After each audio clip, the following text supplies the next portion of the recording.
amendments to legislation 0132-25. And we will continue natural resources. So if I can have someone in the interim sit in place of Mr. Charlie for at least until he comes in, I would appreciate it. But at this time, we're going to continue on legislation 132-25. And I'd like to go ahead and ask Shiaz, the Honorable Speaker, so if he can assist me with pro chair again this afternoon. So I'll call this budget meeting to order. I do apologize at 1:21 p.m. Okay. 1:21 p.m. Do we do roll call? Sure. And then I'd like to go ahead and have Ms. Nelson do roll call vote, please. Sure. Shauna, thank you. Good afternoon to the Resources and Development Committee of the Navigation Council. Roll call June 20th, 2025. Honorable Brenda Jesus. Present.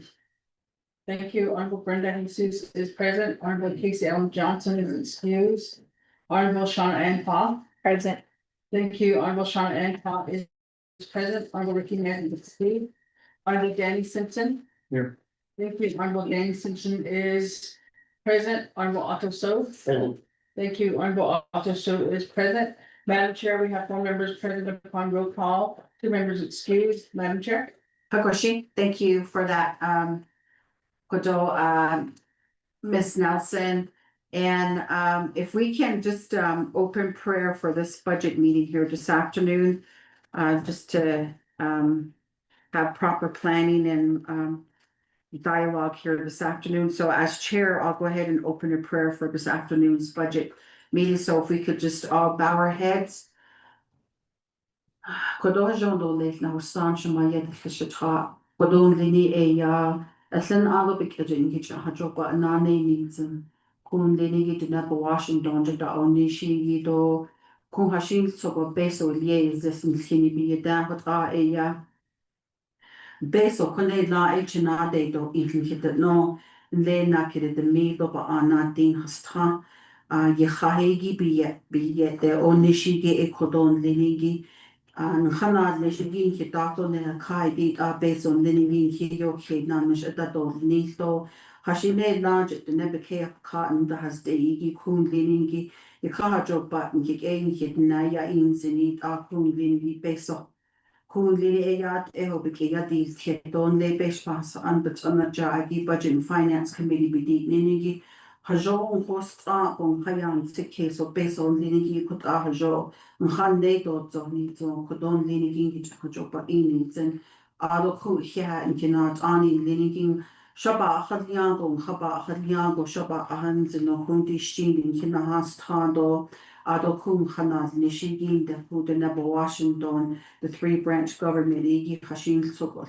Ben Linigi but East Ben Sakes Cheta the Ka Jen Art in the Kuna Nation Linigit with the big ziligi that they your later whom the nail taba ban this case on Linigi Joshua the Shaban chip or Shaba ans and non son Linigi Bajo Baya if he the nani the Hanodo ba Chinesian but so cabanale count on Linigi what are Banish on but not Lingi capitish are which he had none whom Linigi in his ado could never care for car was eating Linigi. E benashni don son dishna kunde sto hashin so ayego na stan linigi na se kuashonde nilche or nilsamba kodo nilsamba adni kitchen not dishna kun that and kick a nabinal gloshi da halondo kun hashin so like a that le ado kun linigi che that a dan liniban sa case benaje kun linigi a Sean den Kaban so case and so dishne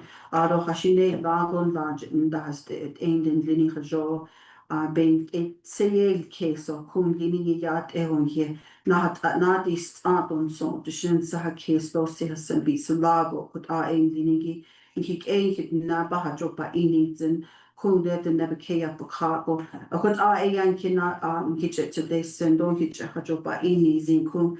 In Hitsui, he usually gleaned or cool a up in Hine being Hansen, but I a Yankee today essentially ended at the Hano Thorny did Allan agor big it's citizen lini be benashni do ko be kitchen edini do. Hojonasli.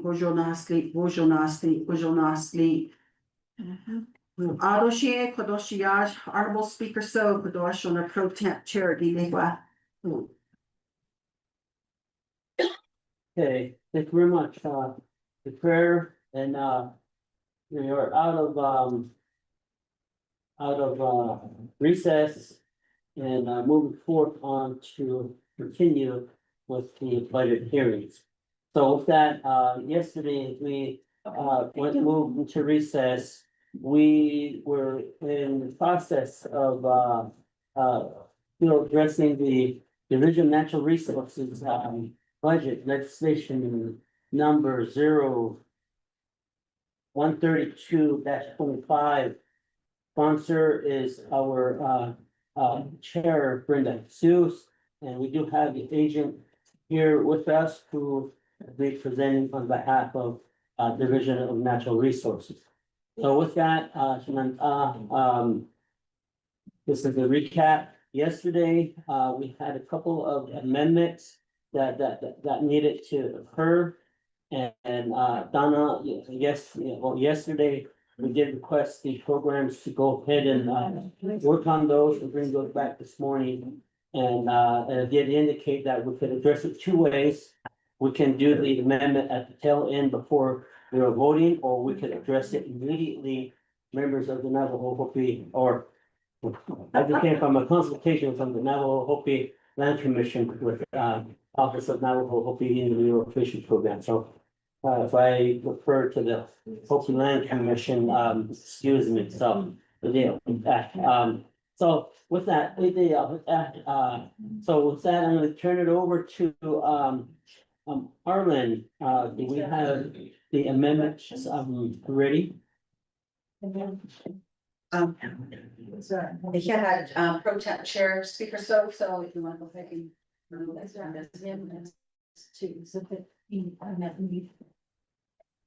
Yeah. The Hadana technology and I. Kodoshi amendment key at the Riado, copy, each of the call. Should have a copy of the amendments. And that's the document that was just given to us, yeah. Okay, well, get staff to get those documents to us so that we can review and. Ms. Madam Chair, Shiash, pro temp speaker, so don't the members of the committee. Brenda is gonna hand out. A spreadsheet, and I'm really glad that she prepared this.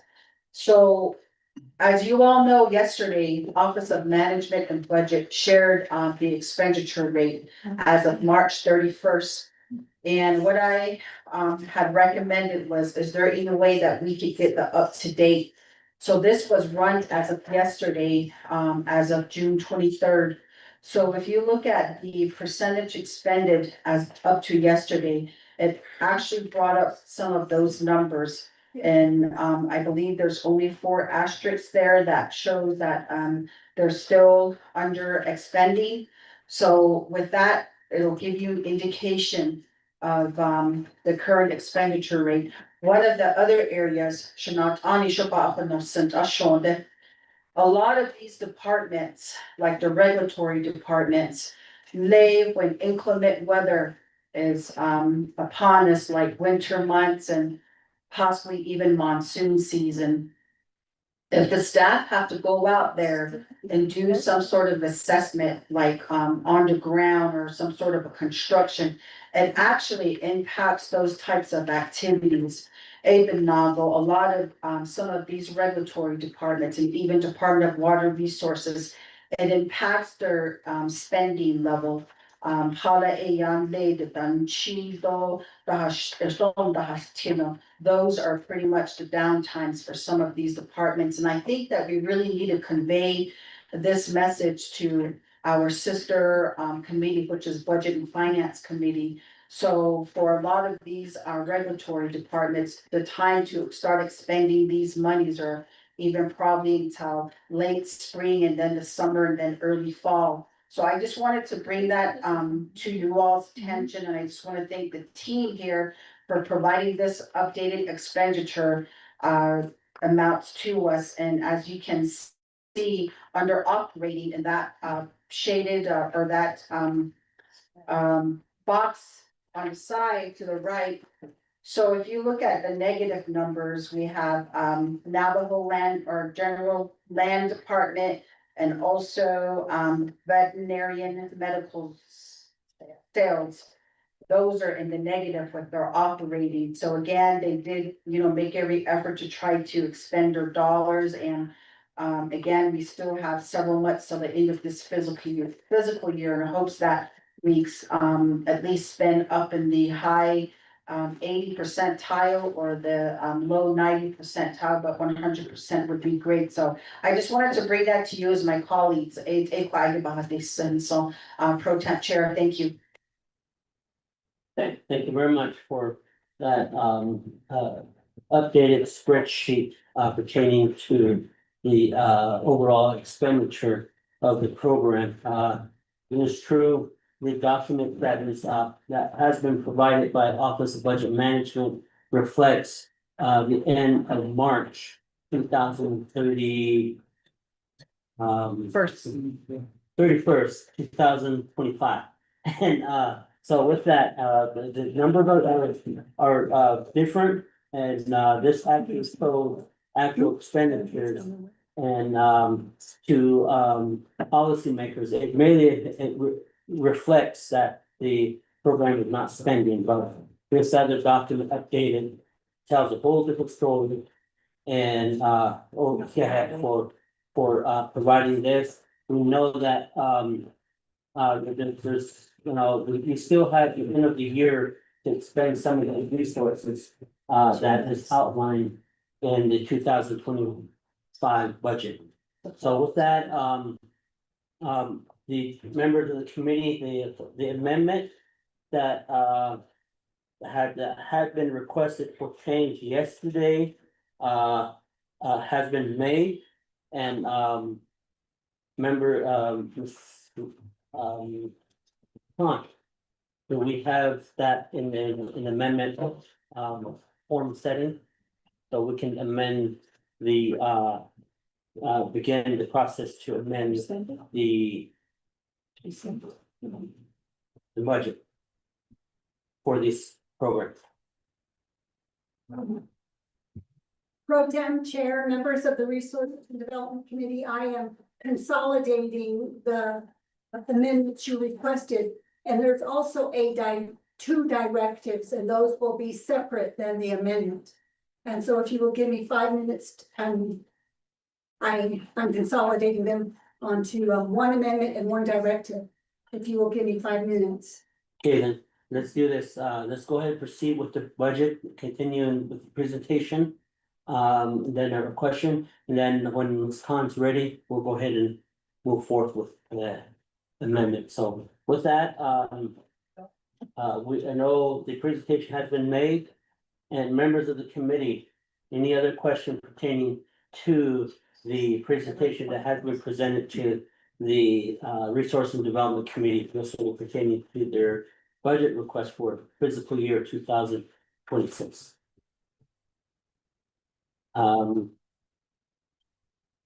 Resource Committee member from China and Pop, you have the floor. Thank you, Shitsui, and then thank you to Madam Chair. And welcome back to our budget hearing for the Division of Natural Resources. So there are a few questions that I do have, and this is pertaining to some of the programs that have submitted budgets here today. As I was going through this listing of OMB, although there's not an asterisk, I do want to just also make a notation, as Madam Chair did mention. There are some regulatory departments that have not expended the entirety of their budget And that would be Department of Water Resources, which has a expenditure total percentage of 43.53. And then also, since it doesn't have an asterisk, I just took the liberty to make my own. And then we have HPDD Navajo Nation Museum at 44.79. And then we have Navajo Land Department at 30.75. And then also Navajo Vet and Livestock at 42.83. Department of Fish and Wildlife, 42.49. Water Code Administration, 46.97. And then we have Ranch and Eastern Land, 36.05. Livestock Custody, 44.63. And Veterinary Medical Sales at 45.26. So regardless if there's no asterisks, the point I want to make is that other of these expenditure totals, if you look at the median total of expenditures for overall the division, it's still at 42%. Now, that ties back into the vacancy of these positions. And that's what brings down these percentages of the expenditure. And just as I read out these departments that have not even met their 50%, I know that a lot of these have a high turnover or a high vacancy. And so that's what normally brings down the expenditure total.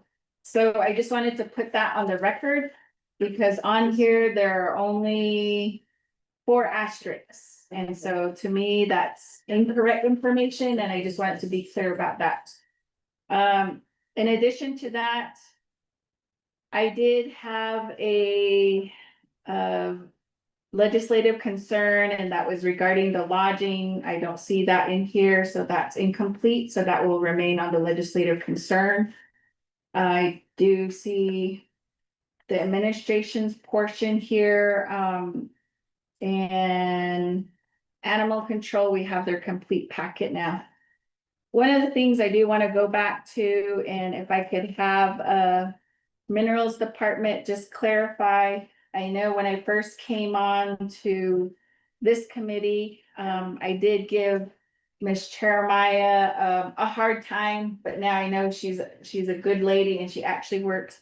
But I did look at their budget, and it is concerning to see that their budget is really sparse, and I know that it deals with a position, and I just wanted her to clarify that for the committee so that we're understanding what's going on with the minerals department's budget.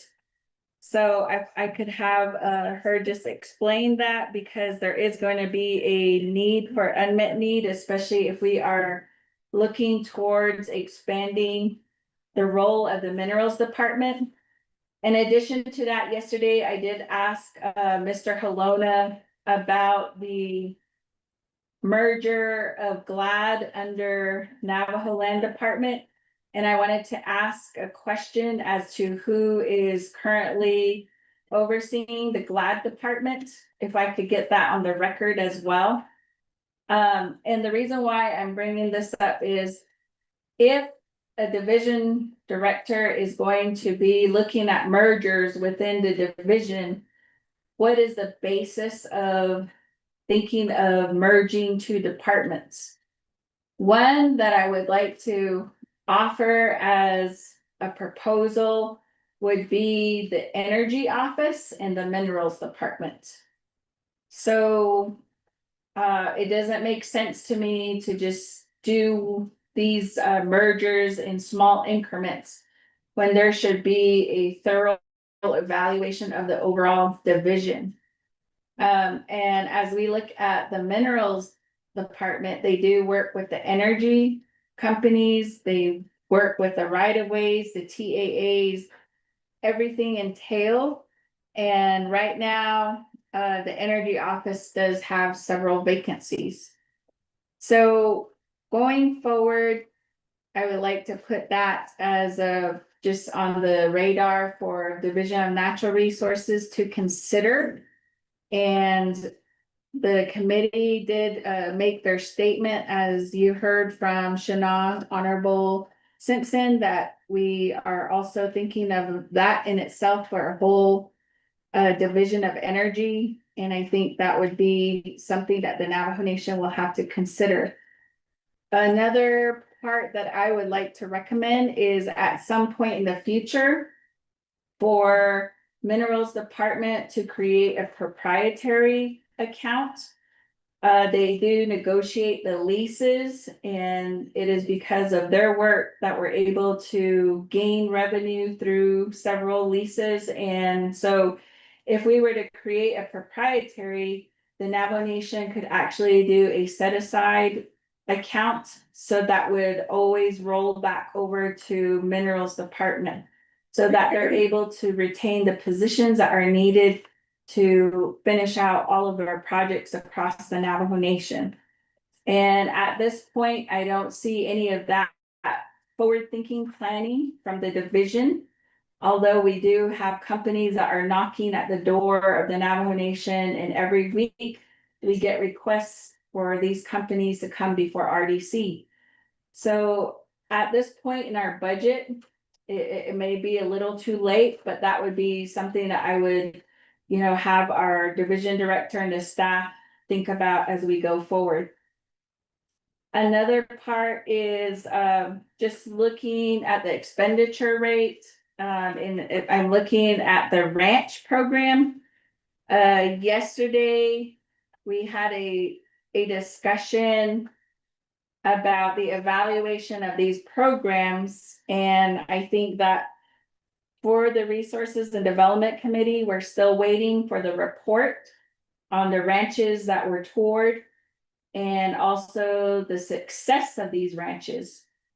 And the reason is that as I'm looking at the budget here, Navajo Nation is covering the leases as well as the taxes, but we have yet to see the revenue that's being generated in. We also had a discussion regarding the procurement, and that was what I brought up yesterday. But that started into a discussion about contracts. And I know that there have been some Navajo companies that have approached the committee as far as why some of these Navajo contracts have been terminated, as far as the feral horse roundup. And if I could get more clarification on that, because one of the things that I do not see here in the budget also is where are the funds that are being generated for these roundups, and how are those being used? And so I did look at that, and I didn't see that in the budget as well yesterday. But those are just a few of the questions that I'll start off with, Shitsui, and I'll turn it back over to you. So if we could get a response and have Ms. Chair Maya share how she prepared the budget, and what factors also are stemming to how she prepares that. Thank you. Okay, let's go ahead and thank you for your questions, and let's go to Chair Maya to answer questions that have presented. Thank you. Good afternoon, honorable members of the Resources and Development Committee. Yeah. The first question was to elaborate on the Minerals Department's FY 26 draft budget and the reason for our unmet needs. The primary reason is because our budget was reduced by almost $125,000 from last year's budget. We have a budget of $505,249 for that was our allocation for FY 26. That allocation amount does not even fund the existing Minerals Department staff for the full 2,088 hours. We are only funded for 1,796 hours. So our budget reflects partial year and the associated fringe associated insurance. And there was a little difference left over, which covers a couple of months of cell phone. So there's no operating money available to operate the minerals department at all. Now, the questions raised about, well, why was the allocation reduced by $124,000 this year? And to answer that question, we have to look back to the preparation of the FY 24 budget, because those amounts of unexpended funds in FY 24 is what was part of the formula for determining what our budget allocation would be for FY 26. So in preparation for the FY 24 budget, we did, our funding was, our allocation was cut. It was cut so too much, to the point where we needed to abolish a position to cover full operating expenses. So that position is the former principal petroleum engineer's position, Stephen Prince. We put his position on the unmet needs budget and tried to get it back, but we were unable to get that back. So we're down to 5 employees with the funds that were available from the abolishment of that position. So that amount was sufficient to cover personnel and operating. But because Mr. Prince's, the principal petroleum engineer position was a high salary position, a technical position, that salary and associated fringe and insurance created a situation where there was a lot of operating available. So we did our best. We upgraded equipment. We stocked up on things that we needed that we didn't have available in prior years, but that still left us a generous amount that we were unable to expend. And that amount is that $125,000, almost $125,000, which was used in the allocation of the FY 26 amount. So our unmet needs now covers to make up for the hours that we weren't, that doesn't cover for the full year. So it covers up to 22,088 hours. It covers operating, and it also includes 2 additional positions. Because the minerals department cannot function and perform its duties with five employees. We've got 3 technical positions. That's a senior mining engineer, a senior geologist, and myself. And we are tasked with a lot of responsibility. We oversee approximately $136 million annually in rights of ways and royalties. And so it's really demoralizing that our budget was cut to $505,000. And we continue year after year after year to have to abolish positions. There was a time when the minerals department had over 10 employees in the general funds. And as you know, part of our responsibility is assisting and supporting the communities out in the oil fields to check on those pipelines, to check on the rights of ways, to check on the oil and gas fields. You hear from the community about how there is lack of oversight out there in the fields. And part of that is because we don't have the resources, we don't have the employees that do what we are tasked to do.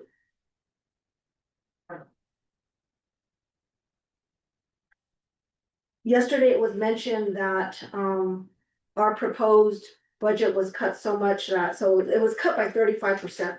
And right now, out of the total amount, we only have 99% of that budget covering our personnel. And if we don't have our unmet needs budget approved, what do? We shut our doors? Because that's what we're gonna have to do, even if the personnel is funded for a partial year. There's not enough money to pay the bills, to pay the light bill. Hmm. There's no money in operating, zero. Except that to cover the fringe for only 1,1700 hours and the associated insurance.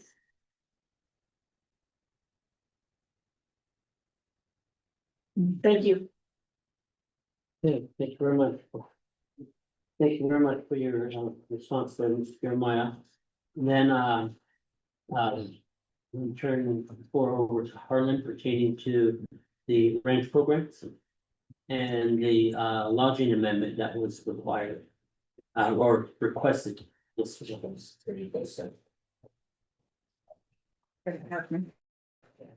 and that one was out of the admin.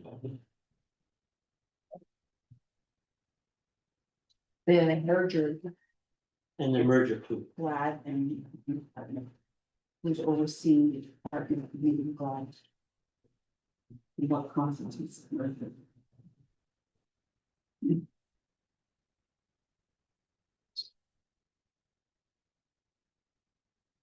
Thank you. Members of Resources Committee again. My name is Emmanuel Charlie. In honest, sometimes nothing but just chin, adult for the chin. None of the chin that should check. For the lodging. The question on lodging for the administration. Go to there. I know that was a question that was brought up yesterday. And that had to do with the outside. The travel expenses on lodging. Some. Okay, the $96 and then there was $121, the larger amount is the off reservation. And then the smaller amount is on the reservation. So that was the on that lodging. So had a question on 96 nightly for 4 nights and then the 121 for 4 nights. So that's the difference between the lodging and the benefit.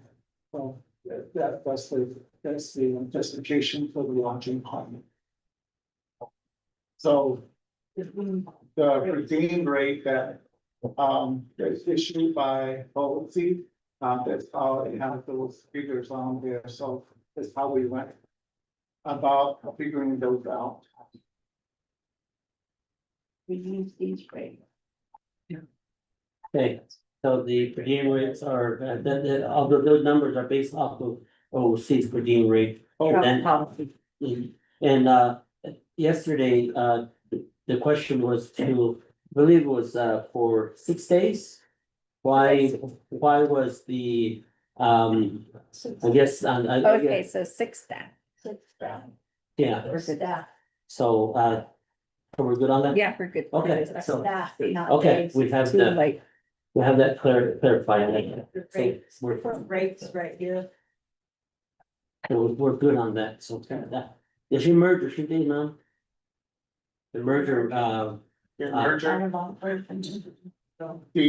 the plan of operation, we're looking at it earlier. The packet for the merger is over at DOJ. The plan of operation for GLAD, and GLAD's gonna be put under land department. And it's not going to be GLAD anymore, it's gonna go back to project development. So that's how the plan of operation's been developed. And it's over at DOJ right now for final review, so that whole packet will come before you. When the whole thing with the legislation, So then at that time, if we get to see the whole plan operation together, so we revised the whole department's plan operation. Somewhere approved that in 2010, and then the latest was 22, so we updated everyone, I had everybody update there, so it's all in the packet. So the DOJ, so it will come to resources for discussion on that. The other is, Who's designated? who's being designated at this time for Glad's, To oversee. Right now, it is overseen by land department. The Byron, Victoria. then, what about the, I guess, expand on, the process for possibly merging the energy department and, minerals department to be under one. I guess just expand on that, you know. Okay. Let's see. All right, thank you. I didn't see that part, but okay, I have it here. The, that we already have been discussing that. That's the direction we want to go with. So because the minerals department's contract is still going through, we haven't done a plan operation for that one. But we've already been talking with minerals department that we want to put that under the minerals department. Do you have any time frame of, when you think you'll have? The contract for the minerals, department is over at the president's office. I understand that the legal counsel, had some question on the scope of work for the minerals section, for that department, so it's still there, it's still sitting there, so once that comes out, then we can move forward with it. Hopefully we can get them as soon as we can within the next week. And once that whole thing is established and once we establish everything, the first thing is the plan operation. So one of the main thing is to get the energy policy. Okay, so we're working on that. So it will go under minerals department. Thank you very much. Otto, the last part is the, question pertaining to the ranch program. And, yes, ranch program. Okay, thank you, RDC members, and for your questions, Delegate Flom. Regarding number one, the vet program, there's only one clinic that's open, and that's here at San Benito. Chinle is condemned, Shiprock needs renovation, and we are working with, Best Friends. The, Okay, and then the ranch. The reason why the low expenditure rate is because we finally got a credit on the lease payments that have been sitting there since 2018. We were able to clear that up with accounts payable to be credited to Real. And then also we did send a payment to both New Mexico and Arizona totaling $850,000 to pay for unpaid leases since 2018. We do have one vacancy in the ranch program, which is the equipment operator, and that was finally vacated. The previous employee had retired but did not submit to the department to clear his PAF. We have successfully done that. As far as the ranch tour, the only ranch that's generating revenue is Big Boquillas in Arizona. Winslow Tract, there's no leases. Those are all non-Navajo ranchers. As far as I understand it, those ranches were purchased by the Navajo Hopi Land Commission. And there was only a couple tracts of land that was purchased for home site leases, is the research that I have found. So Navajo Nation does not own the entire ranch. They own, it's checkerboarded. So they own the fee lands in there. And then with Peaks Ranch, there is no lease. There was a MOA created under Mr. Blue Eyes, and that's where it sits. And We are trying to draft a temporary lease, but the problem with that is there were multiple bids on that ranch. And according to the code 500 series, there are bids that need to be submitted and the highest bid needs to be chosen. Issue with that is the other proposals were not lost. They were, I think they were destroyed, so we don't have any type of bids on it, so we have to reopen the bids on Peaks Ranch. Maybe a contract on the fair. Then the, per horse, revenue coming off the per horse. Okay, so, you know, with the feral horse roundup, there was never any contracts. And that program is operating under the authority of 1311 in Title III. Within that, the entity, the department that has the authority to sell unbranded horses and livestock is Department of Resource Enforcement.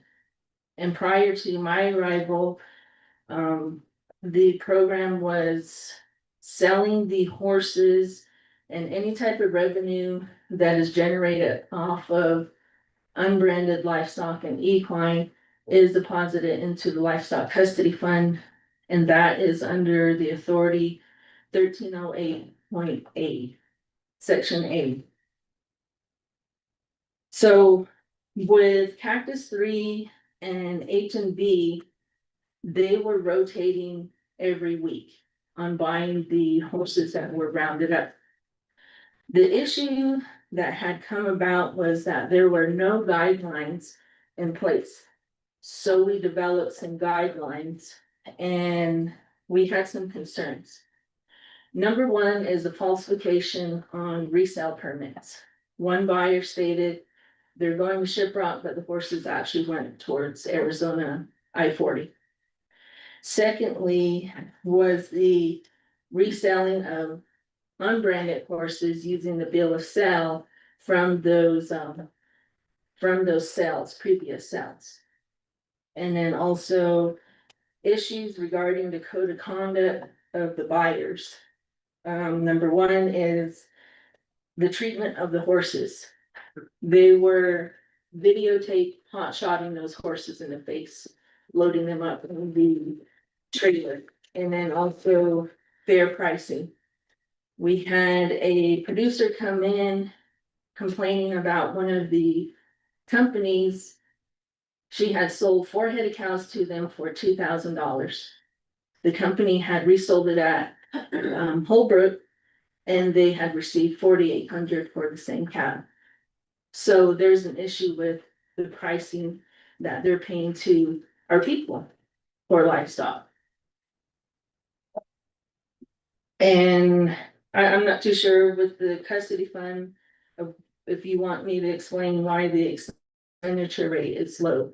Yes. Okay, the reason being is that custody fund is used to pay for any type of activities that DRE or Department of Ag has to do regarding roundups and other seizures. And then also the ranger retired, and so he vacated the position. And there were still questions about how he was placed in there and if the fund management plan allowed that or a position being put in there.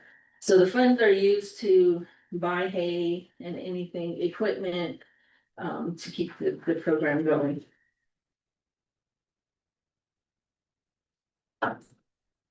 And that concludes my explanation. What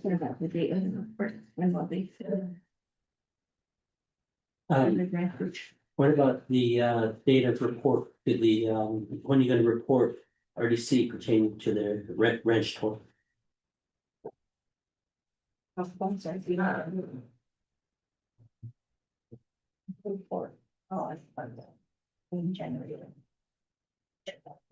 So for the ranches or for the horses, how the funds are being generated? No. No.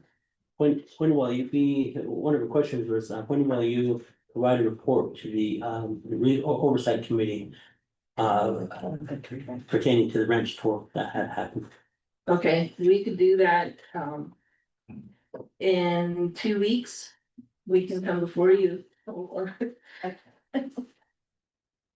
Okay. Okay, thank you very much for that clarification, Jim. With that, just to remind you with the Navajo Land Commission properties, we will be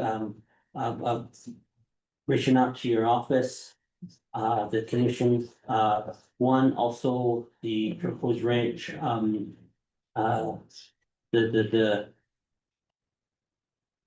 the white man that's there. Mr. Elkins. Yeah, Mr. Elkins.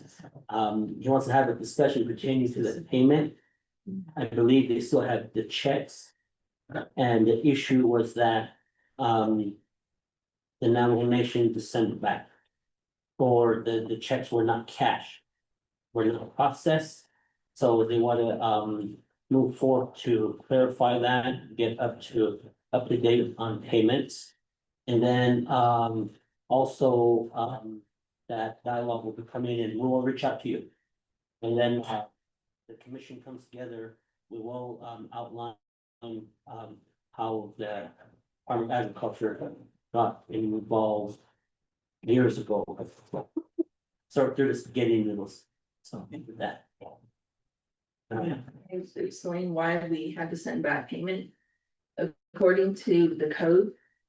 If, those ranches are only available for Navajo tribal members. Yeah, That's the reason why we cannot accept payment. And also, where is the legislation that approved those leases? There's no lease in place for the 7 ranchers in Winslow tribe. Because of that provision.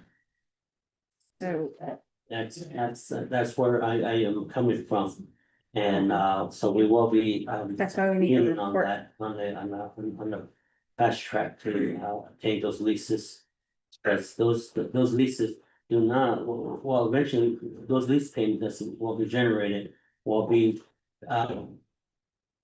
sent to the nation and will be deposited into a certain trust fund, not into the general funds. Okay.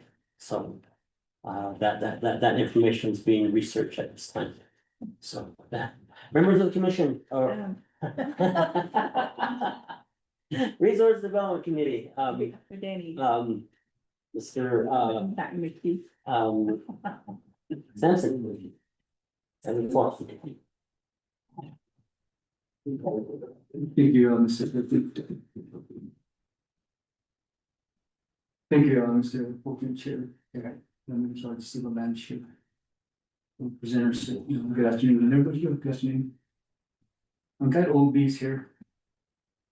And what we talked about is the expenditure rate for FY 2025. I mean, these are valid questions that are being raised by Resource Development Committee members. And I just wanted to clarify what the chaos. Yeah, I guess I also get clarification. The chaos of the continuing resolution and also as the budget back in March 2025, the comprehensive budget for 2025. So now Darlene Sam's here from OOB. So the continuing resolution. I guess we're going to be seeing that the expenditure rate being very low with all the budgets that go before us.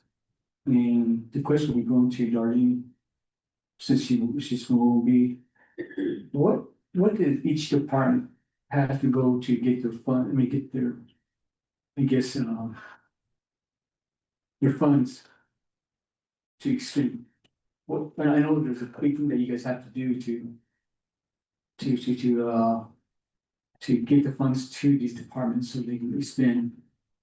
How long did it take? I know money has to be money has to be, certain things has to be done to get that done to allow the department to expend money. I need some clarification on that.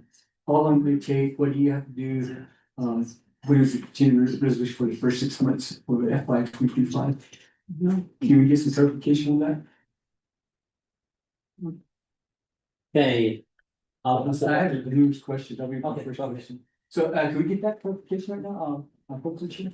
Yes, let's go ahead and go to OMB. Can you clarify what you referred as the chaos on the continuous resolution? So, but yeah, for. Good afternoon. Good afternoon. Madam Chair, members of the RDC committee. The question on the CR, what process programs have to go through, that's their budgets. At OND, what we had to do with the continuing resolution is, when it passed in September, the way the continuing resolution read, programs were to receive just 50% of their allocation of the prior year, which is FY 24. So we just worked with the consultant, the OC consultant to do the rollover of just 50% of that. So that was, the budget was available to the programs come October 1st to see our resolution. That's what we did. We made the funds available. And then on top of that, the continuing resolution that had a lot of provisions. Like what else was approved is the EWA for 23-24. So we had to add all those. And then there were some programs that were exempt from the continuing resolution where they got their full funding of the 26 budget. The main one I can recall is insurance because the total premiums were paid for it on an annual for the whole year. That's why some of them got their full FY 25 budget. So it was the way the continuing resolution was passed. It wasn't just 50% across the board. It wasn't just simple. It had all these different scenarios. So that's what happened. And it was available to the programs then, the budgets, and then even including the chapters. So come February, when the FY 26 budget came along, for the navigation programs, we just uploaded the difference between what was approved in the 25 budget, less what was already in there. We just entered the difference into the FMIS and made those funds available. So what some of these programs experience is because of that difference in budgeting. Let's say they budgeted for some contractual services in 24, but it's not in 25. It resulted in negative balances in their object codes, their accounts for the 25 budget. So they have to fix all that with budget transfers, and they're still doing that. And some of them, they couldn't do their GWA because the salary was still at the 24 level. So those kinds of things came up. And the main one that we're still dealing with this far is the chapters. Because it's easier for a program, we just put into the FMIS and available to them. The chapters, they get a check cut to them. They're on a, what do they call it, cash-based accounting, so they have to have the cash to check there in their bank account before they can start spending. And I think they're still trying to get the drawdowns. So, They are? so that's what that's how, or that's what they have to deal with, these programs and chapters. Okay, Danny, you can. Thank you, Forward to the question. Thank you, Mr. Fulton, Chair, appreciate that. Thank you, Member RC. Thank you, Darlene, for clarification. And the reason why I bring this up is that, with the continuing resolution and budget being approved, a lot had to be done to start, extending, where departments or starting extending funds, that a lot had to be done. A lot of things had to be clarified, so, that caused a lot of delays for giving the departments of chapter extended, allocation to the continuing resolution. So that's why, and I apologize if I used the wrong word, but I think it's a chaos too, again, Fulton Chair.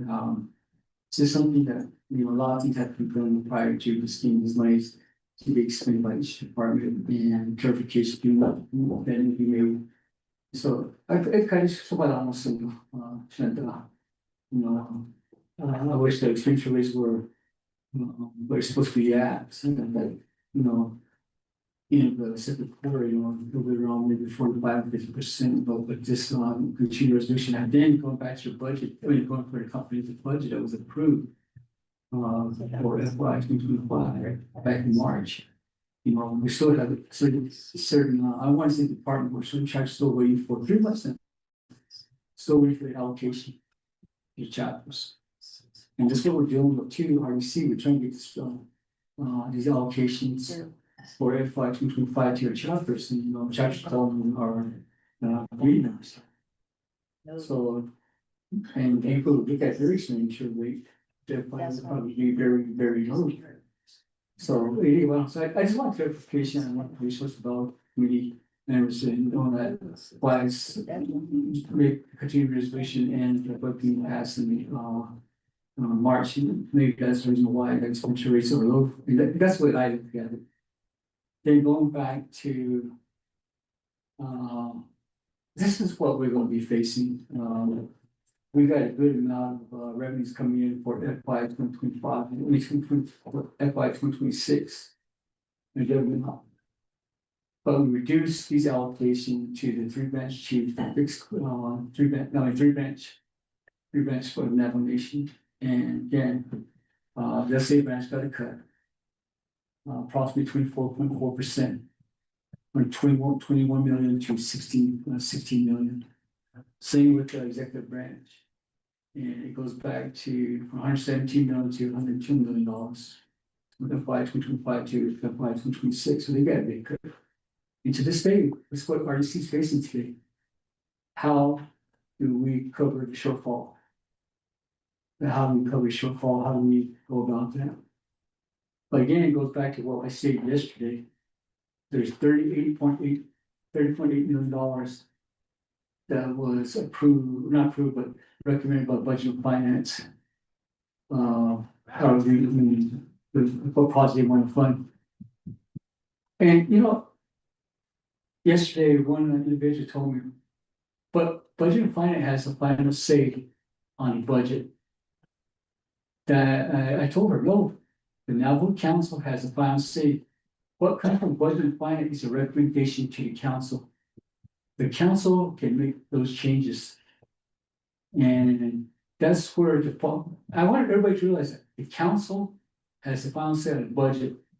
Then hopefully the president signs that into law. So the council and members of RC, I think we have a lot of work to do here. Because we have some big division departments that we have oversight. And it's hurting our divisions and they're hurting our departments. And the main thing is, now we go back to the division director or the deputy division director saying, why is there a cut? They have to make those decisions based on what was allocated to the decreased amount to the executive branch. Then they had to use that $102 million to try to work with that among all the divisions and departments within the executive branch. So, Madam Chair, Pro Tem Chair, this is where I think we need to maybe after we hear all the visions, we need to come up with something. Maybe recommend that we'd like to see some of this money, the $38.8 million that I keep bringing up. Recommend that. I know my brother here has a good recommendation, but we'll probably bring it up later on that. But inflation plays a big part too. And it's sad to what the minerals state right here. They got enough money for personnel, but there's no money for operation. Why? It's not the division director or deputy or the department manager. It's the cut. And there's enough money available to cover these shortfalls. That $38 million is available. So, Madam Chair, I think we got to strategize what we will recommend to Budget and Finance. Off on a stock case, so maybe after here at Vision, we can do some recommendations on what we're doing. See how that 38.8 million should be utilized. Again, that's the recommendation budget finance to the council. We can do our recommendation too. We can do our recommendation too, how we can, utilize that $38.8 million. Again, there's personal last fund that's available, indirect cost fund that will be available, permit trust fund, that income part of the general fund, that will be available at $41.some million. So that's, and then,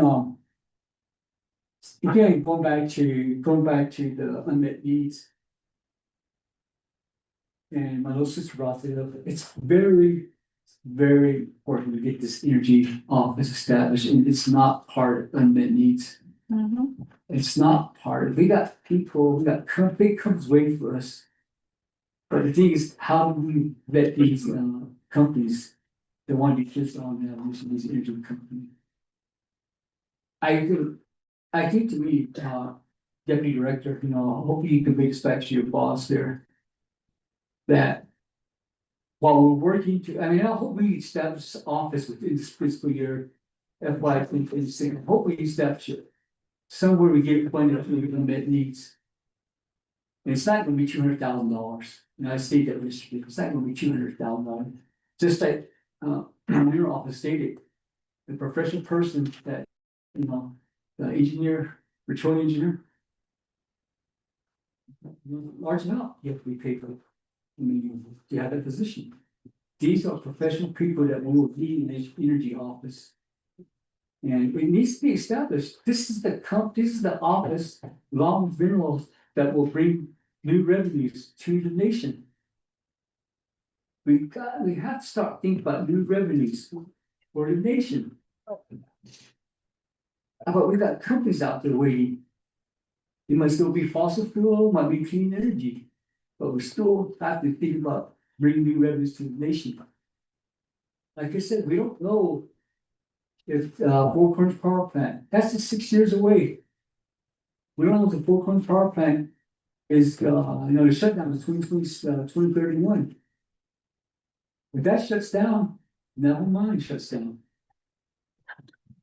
So, we're trying to do our best to work those things out and how we keep those revenues from the Four Corners Power Plant and also the Neville Mine. But at the same time, we just can't wait. We gotta start planning. We gotta start this energy office established. We have to do that. That should be a priority for the Division of Natural Resources, along with, we should get adequate funding. Adequate funding for the mineral office. We always state that, and at that, mineral office state that. People call us on these pipelines, people call us on these, rights of way that who goes out there and enforces these safety issues out there. I think, I like to fully staff, I like to see mineral office be fully staffed. And because if they get a call from a community saying, hey, these so come down here, there's a pipeline here, but we see them, these pipelines are supposed to be covered, exposed. Mineral office can go out there and say, hey, you guys go out there, cover your exposed pipeline. Those are just things, this is one of the things I think that we get a lot of calls on. So those are the things that I'd like to see. Charlie, I hope you're listening, because this needs to be conveyed back to your boss and your department here. We need to get the mineral office fully staffed. I think that needs to be considered. And again, one of the things establishing the energy office. Now, maybe one recommendation, you come with these shortfalls. I like what my brother said. I know he sponsored legislation on the carryover.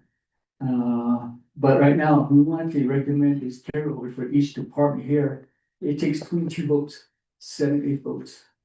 Well, we can recommend that. It doesn't hurt to ask.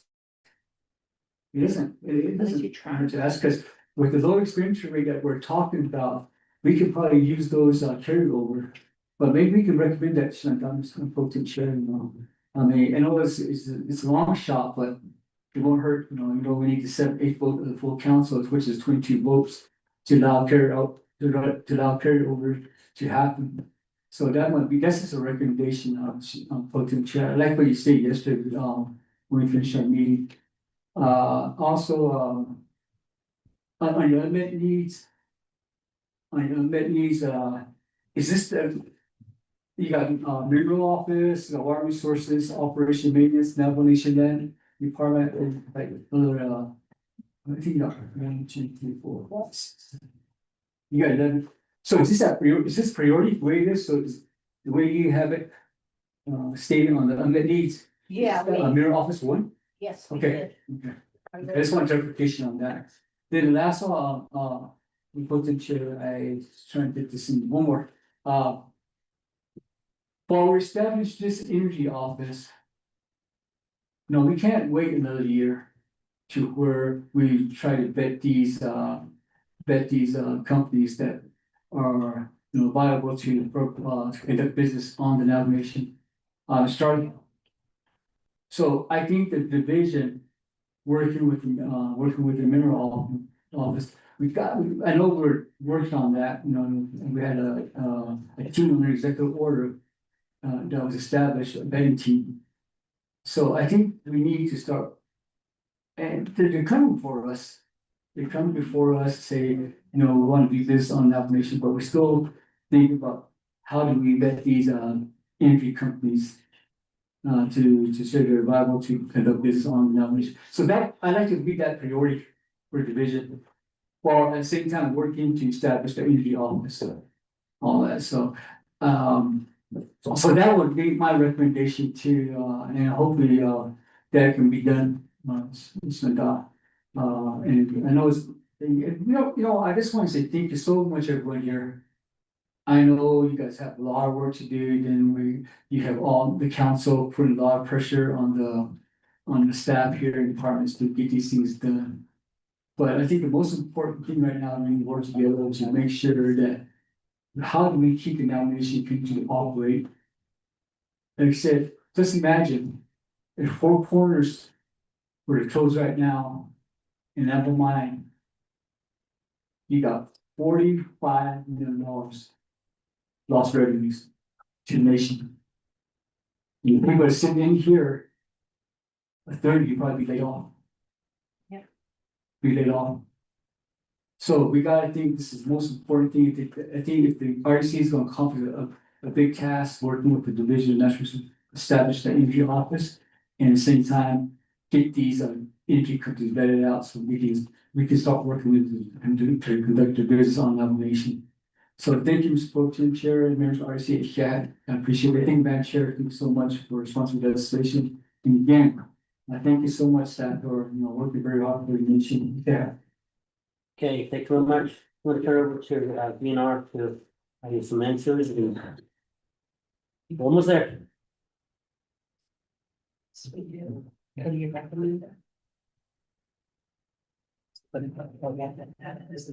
Thank you, Resources Committee, for those questions. Yeah, the energy office will be established this year.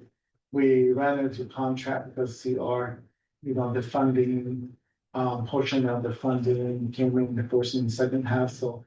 There was a lot of questions. It wasn't easy to get this contract together.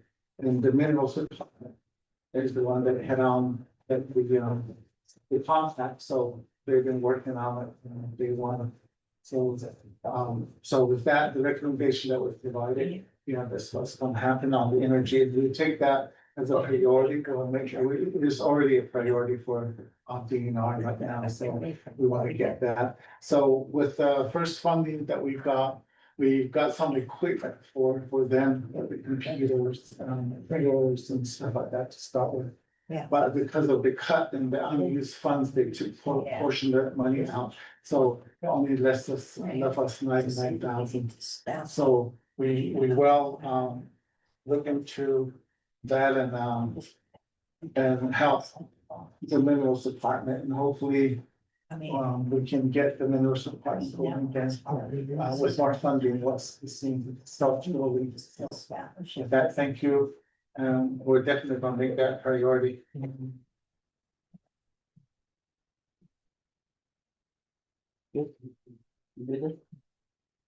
Okay, thank you very much, Harlan Mr. Carly for, your response and Ms. Hogan or, They're super. I know, that's. Chair. Chair Seuss. I forgot. Brenda's there. Rashid, thank you, Pro Temp Chair. So I thank you, Honorable Danny Simpson, for bringing that up. What we would like to propose, colleagues, is that, I know that under Resources and Development Committees, priority for that legislation that was approved, I know that Energy Office was one of the top 5 priorities for the committee to accomplish within our 10 years, 25th RDC. So what I will fill out, in addition to request for an additional $500,000, which would be business unit 115039 for Energy Office. And it's going to be for consultant, contract, and operating expenses. We'll do a breakdown on that. And, that would be an amendment to the full amendment that, Ms. Khan had given us.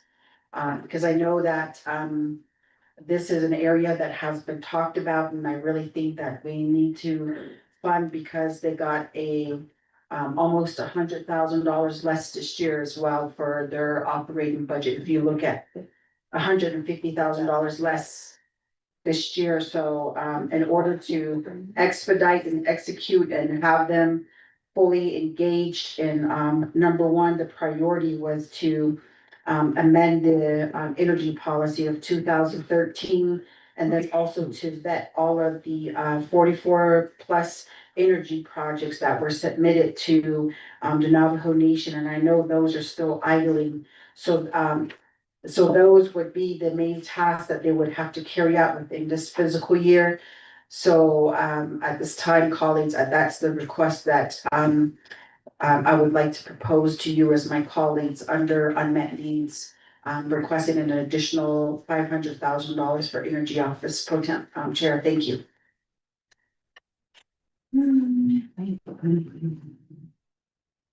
So as I recommended for unmet needs, to be $500,000 for the Energy Office. And Ms. Jesus, my Madam Chair, go ahead and work with Mariana Khan to get that language ready for as part of our amendment. With that, you guys have any other thing to add? Okay, thank you very much. We're gonna go ahead and go to follow-up by Miss Hawk.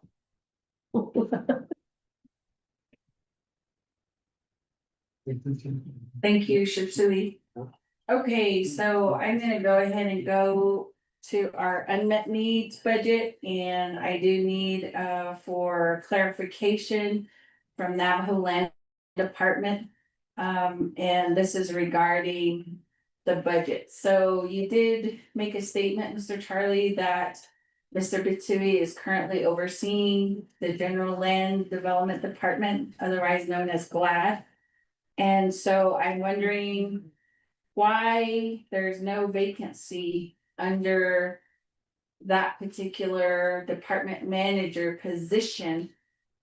So is Mr. Bitsui making the amount of department manager under GLAD or under the land department? And why isn't there a vacancy declared in the GLAD department? So that's the one budget finding that I saw in regards to that. So that might be a clarification that I need. And in addition to that, I'm gonna go ahead and look at our recommended.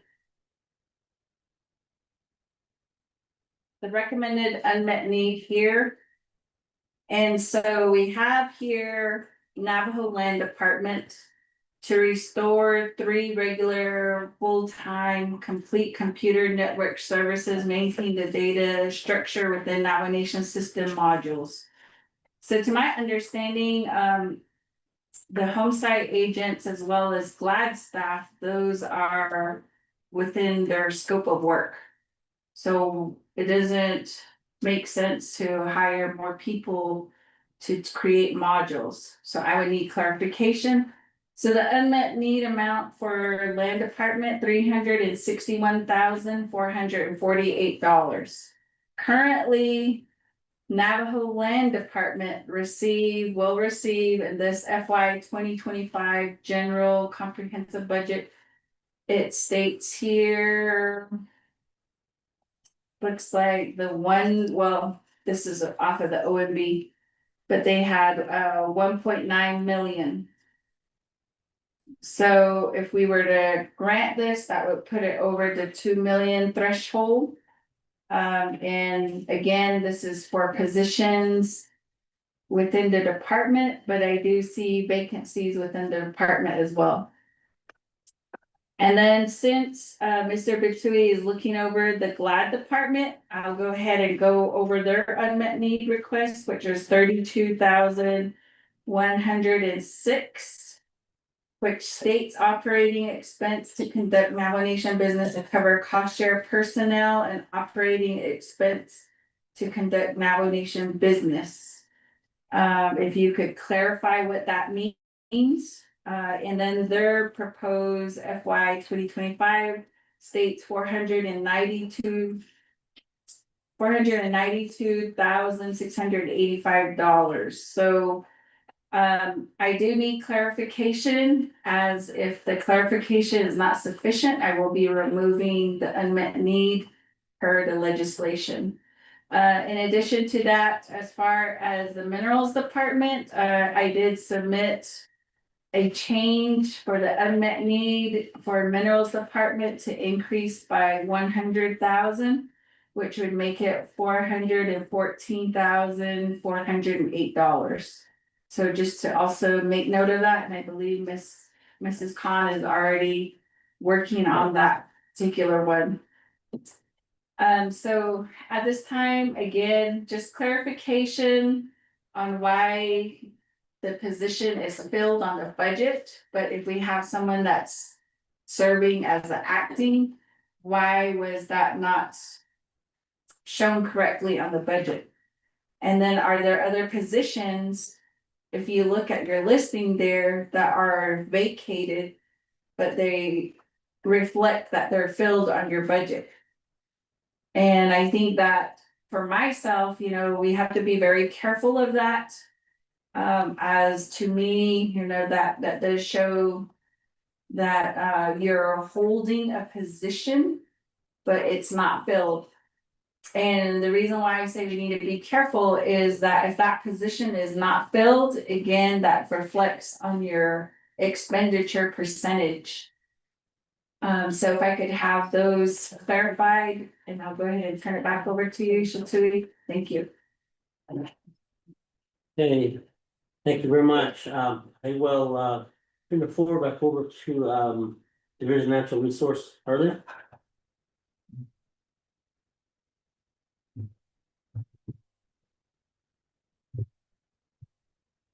Thank you, Open Chair.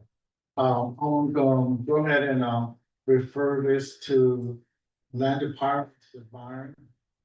But sorry to answer these questions. For the city. Thank you, Pro Tem Chair. RDC Committee. To answer Honorable Delegate Claus questions, we do have the Department Manager for GLAD. It is going to be advertised, but at the time, the PAF was on hold because of a P-card, so we couldn't do anything in that position currently. And that goes for a lot of the positions when they're either going through resignation, like some of the vacancies are, like you're stating on the General Land Development Department. We did have several employees leave. They were in that role at the time, but we still have promotion that went to Navajo Land Department from GLAD. And those positions, we're still trying to advertise, but they're still going through the process with their PAFs. So it's not intentional that we're not lying or anything like that. So we're just trying to keep with the positions on that.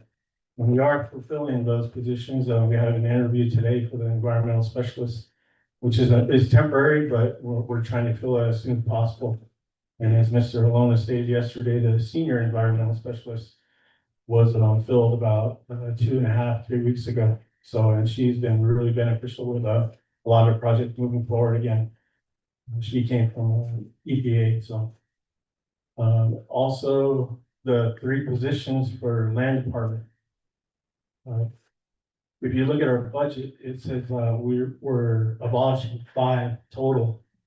And those 3 we want to bring back. Those are the senior engineering technicians.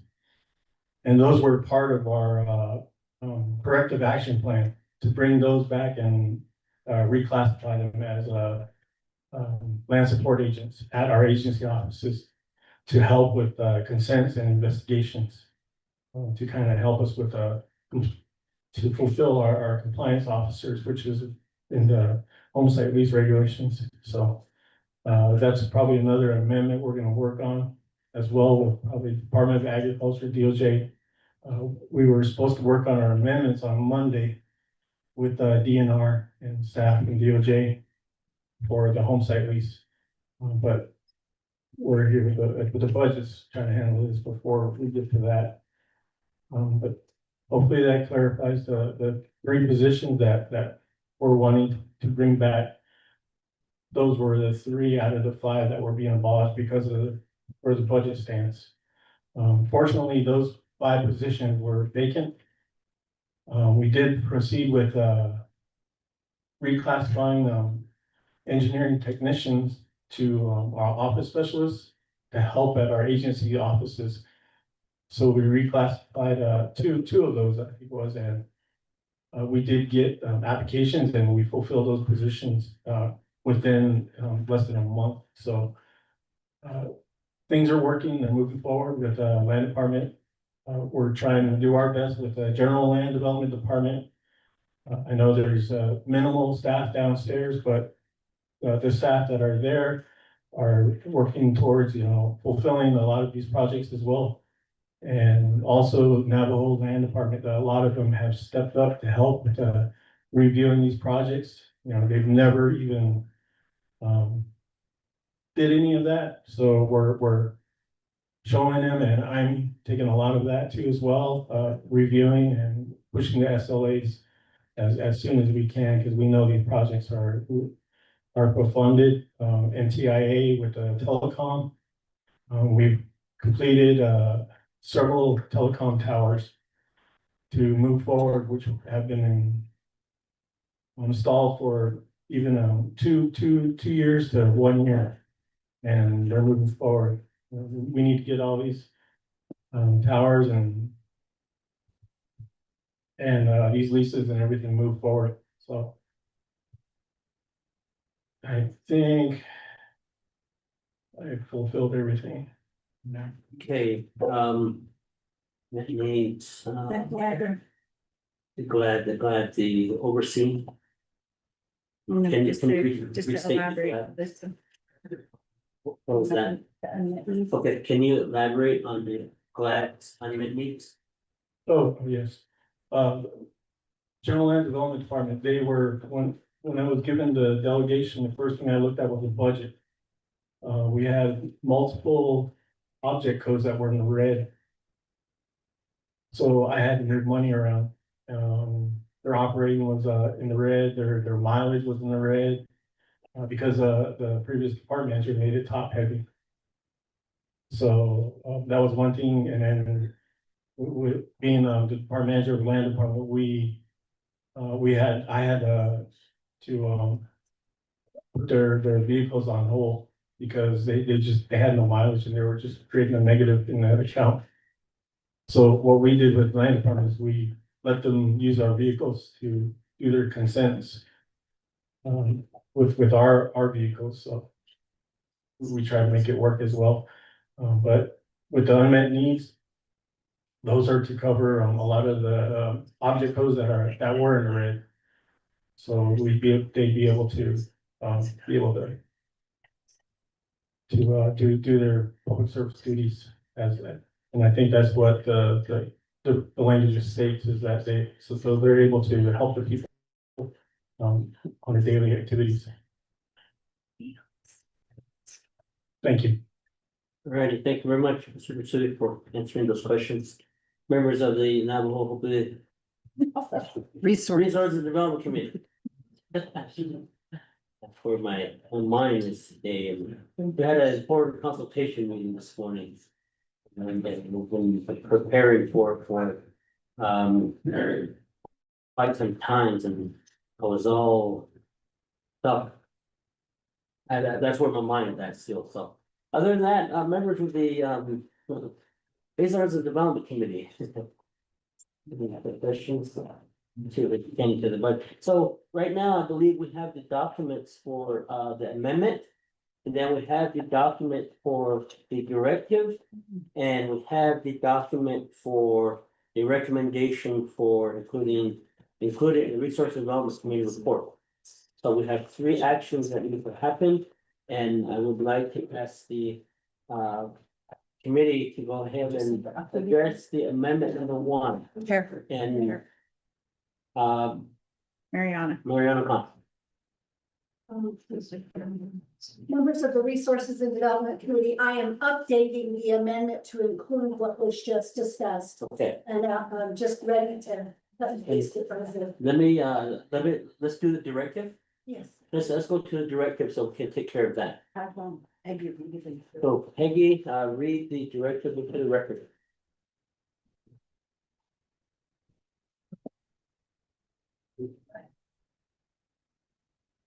Okay, Pro Tem Chair and members of the Resources and Development Committee. I believe this was handed out to you. Yes. Okay. So directive to the Division of Natural Resources regarding legislation number 0132-25. The Resources and Development Committee hereby directs the Division Director to switch out the Animal Control Program Business Unit number 115026. Budget forms 1 through 5 with the corrected budget forms. This task is to be completed before legislation number 0132-25 is presented before the Budget and Finance Committee. To the Resources and Development, hereby directs the Division Director to make a correction to Business Unit 115001. Travel expenses 3,000. The lodging should reflect the allowable number of days for travel. There is a current inconsistency in the figures in the number of travel days. The reference is 8 days as opposed to 7 days. This task is to be completed before legislation 132-25 is presented before the Budget and Finance Committee. Then it has a paragraph about renumber, re-letter succeeding paragraphs that legislative council puts in their amendments. So that one we would need to strike through number 2. Yeah. Because they answered that. Strike through number 2. Strike through number 2. So you don't want to? It was It clarified. was clarified. Okay, Ariana, just do the number 1. And that way, this the directive the first directive will only have number 1 on there. So that's what Peggy read into the record. Yeah. So number 2 is address it. So for clarifications, then it would just be for animal control program, Yes. Yes. not the other business unit number 115001. Yes, Chair. Mariana, Pro Tem Chair and members of the Resources and Development Committee. Is this the one that we're talking about as number 1? Yes. Yes. Okay. yeah, And is this supposed to be added to the binder? Yes. Yes. Then you're not taking it out. It's a directive to put this in the binder. That's what the directive is. Yeah. So it stays there. So we're switching out. Yeah, we're switching it out. The directive says, tells the division to switch this out. That's all it's saying. All right, so we have that document here. Yeah. That's for one. Yes. Yeah. Yes. That's it. That's For item.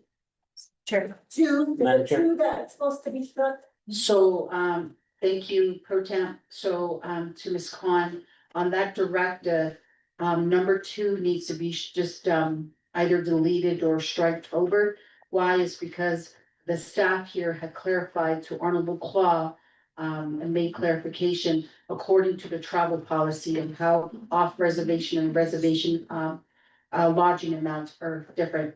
Thank you, Pro Tem Chair. Okay, thank you very much. So the directive will be to switch it out, and we have that document. And just so we have, it on the record, we're gonna go ahead and take a vote on this. We'll do motion, second, then we'll go ahead and get a vote on this. Ms. Khan? Members of the Resources and Development Committee, I have just sent you updated one, so that we're all on the same page. And for record keeping purposes, it says updated, and that strikes out number 2, or it removes number 2.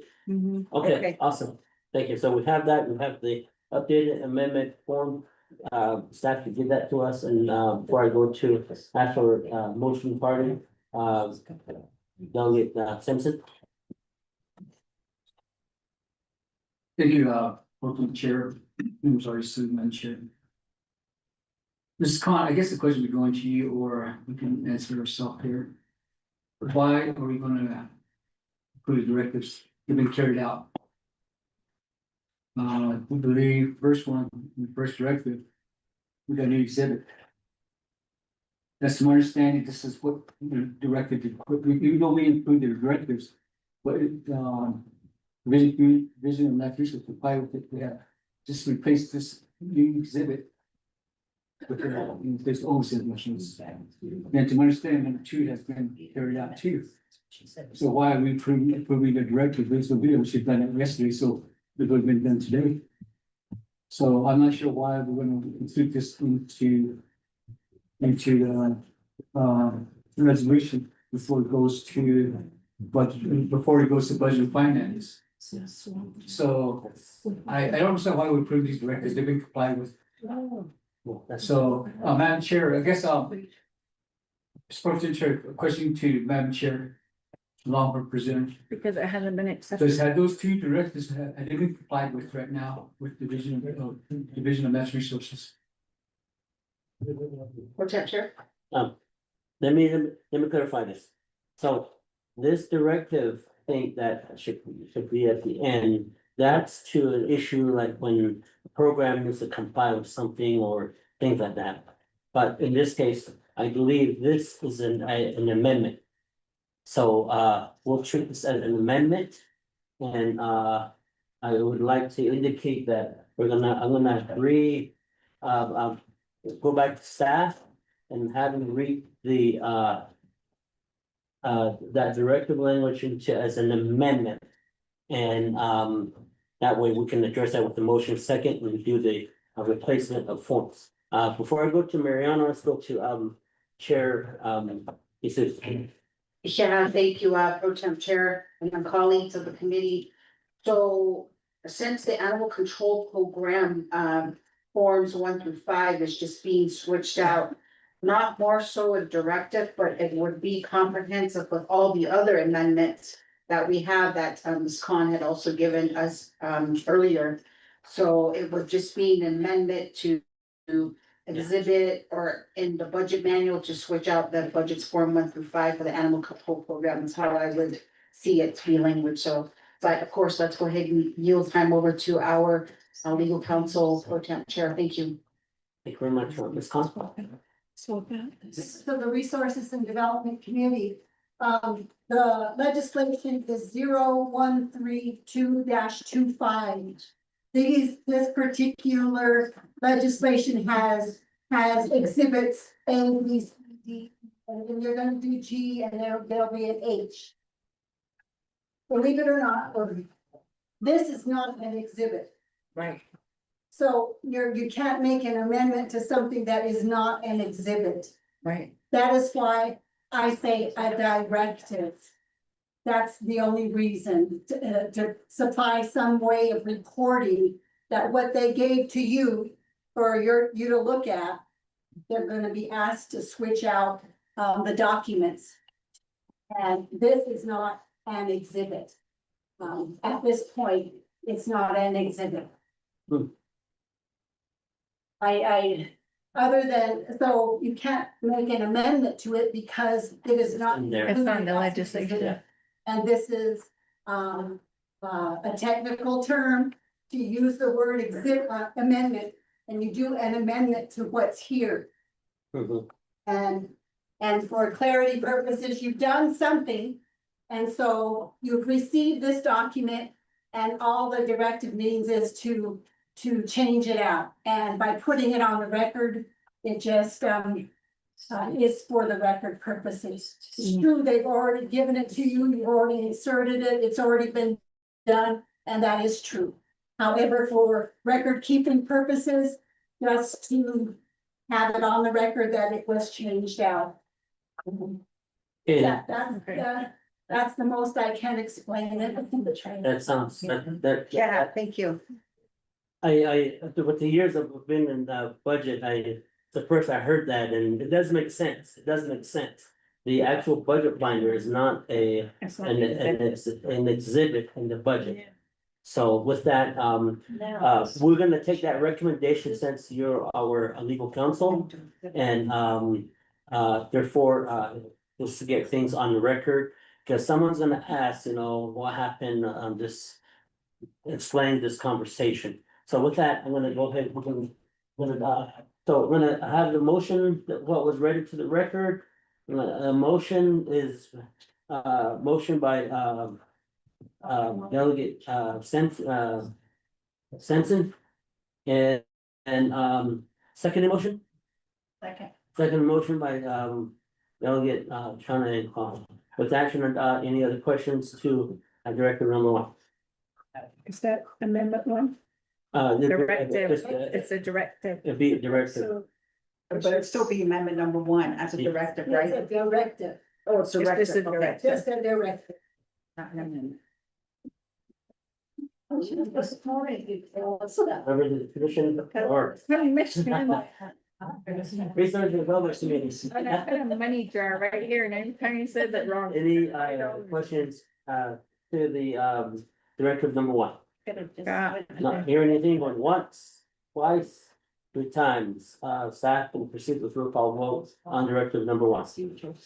Yes, Pro Tem Chair, the vote for the directive number one, Honorable Shauna N. Pha, how do you vote? Green. Thank you, Honorable Shauna N. Pha votes green. Honorable Danny Simpson, how do you vote? Green. Thank you, Honorable Danny Simpson votes green. Honorable Brenda DeSantis, how do you vote? I vote green. Thank you, Honorable Brenda DeSantis votes green. Pro Tem Chair, we have 3 members voting in the affirmative and 2 members excused, and Casey Allen Johnson and Ricky Nez. And Pro Tem Chair not voting. Pro Tem Chair? Thank you very much. Directive number one passes. 3 in favor, 0 opposed, with, chair not voting. With that, moving on down to the next, amendment number, 1. And are we ready for that now? Are we ready for, move forward with amendment number 1? And members of the, Resource Development Committee, we have that document given to us. Let's see. And for review, and would like to have staff ready to move forward to read the amendment number 1 into the record. Send an updated email. Okay, amendment one, amend exhibit B, condition of appropriation, business unit number 115001. Business unit number 115001, program title Division of Natural Resources DNR Administration. Brief narrative of recommended condition of appropriation.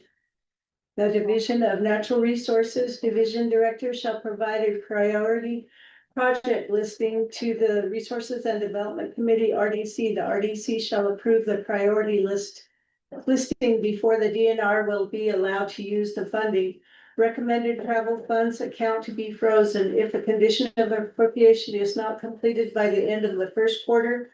Business unit number 115001, travel expenses 3,000 in the amount of $25,200 for POV mileage travel shall be frozen. Amend Exhibit D, condition of appropriation, business unit number 115039, business unit number 115039, program title, Division of Natural Resources, DNR Energy. Brief narrative of recommended condition of appropriation. The position of the energy financial and analyst, is to be filled by the end of the first quarter. Recommended travel funds account to be frozen if the condition of appropriation is not completed by the end of the first quarter. Business unit number 115039, travel expenses 3,000 in the amount of $23,352 for personnel travel and $9,000 air travel shall be frozen. Amend Exhibit E, recommended unmet needs budgets. Delete from Exhibit E 1, business unit number new, program title Navajo Nation Fair Office, delete $1,605,800. 2, business unit number E, program title Fish and Wildlife, delete $500,000 for purchase of an incubation building.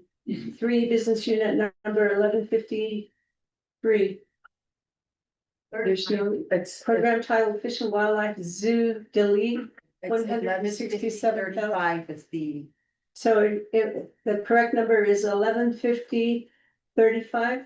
Yep. Okay. Program title Fish and Wildlife Zoo, delete $167,000. Add to Exhibit E, business unit number 115018, Department of Agriculture, 7,000 special transactions. A, catering, increase the current amount of $850 by $2,150 to make a total of $3,000 for the catering total. B, refreshments, increase the current amount of $900 to $600 to make a total of $3,000 for the refreshment. C, media, print advertising, increase the current amount of $250 by $1,750 to make a total of $2,000 for print advertising. D, media, radio advertising, increase the current amount of $250 by $1,750 to make a total of $2,000 for radio advertising.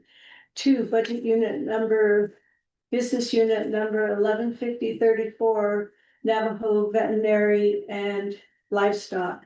A, travel, meals, $2,000. B, travel, lodging, $1,500. C, travel, POV, $1,500. D, travel incidentals, $250. Travel total $5,250. 3, but business unit number 115004, Minerals Department. A, increase amount of unmet need to $414,408. 2, business unit number 115039, Energy. A, increase funding to establish the Energy Office for consultants, contract and operating expenses, $500,000. Renumber or reletter succeeding paragraphs, sections, and exhibits as necessary and appropriate. The Office of Legislative Services, the Office of Legislative Counsel are authorized to make technical edits, including recalculating totals related to this amendment and its exhibits to implement the Navajo Nation Council's intent. This amendment supersedes inconsistent languages, any other amendments which language shall be conformed to this amendment. Which I'm Okay, thank you very much. That, the amendment has been read into the record. Amendment number 1, that, I'm gonna ask for a motion. Motion. Motion by Delegate Commissioner, Charlie Clark, second by Delegate and Clemson. With that, any question, again, to amendment number 1? Um, Delegate Tana and Claudia. Thank you. So I am gonna go ahead and make a correction under. Let's see, amendment number 1, we have on here. Amend exhibit E, recommended. Unmet needs budget under add to exhibit E, we have. Refreshments under 1B, and it says increase the current amount of 900 by 600. To make, is that supposed to be 1,500? Or are you supposed to increase it by 2,100 to make 3,000? That's the third. Okay, so if we can make that correction. So it should read. 1B refreshment increase the current amount of 900 by 2,100. To make a total of 3,000. So that's the. Correction that I think needs to be made before we take the vote. Thank you. Where's his budget unit? Business unit. And then I'll add on to that. So under the amend exhibit E recommended unmet needs budget, delete from exhibit E. Under number 3. That should read business unit number 115035. Which is the program title for Fish and Wildlife -zoo. So if we could add a 5 after the 3. Thank you. Thank you so much. A correction to the amendment number 1 has been highlighted here in this discussion. And do we have that I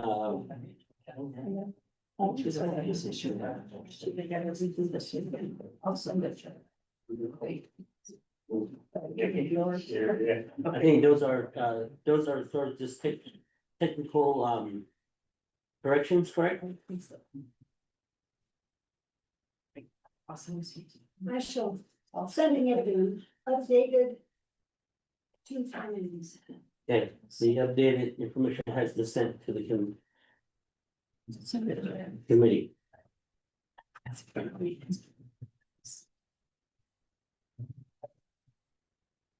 Let me know if you see it.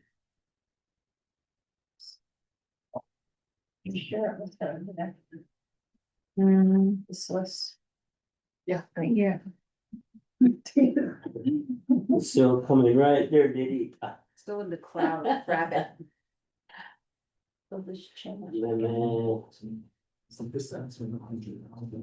There it goes. Yeah, There it is. receive it. Okay, members of the committee, we have a corrected version. And with that, we have a motion in place and we have a second since.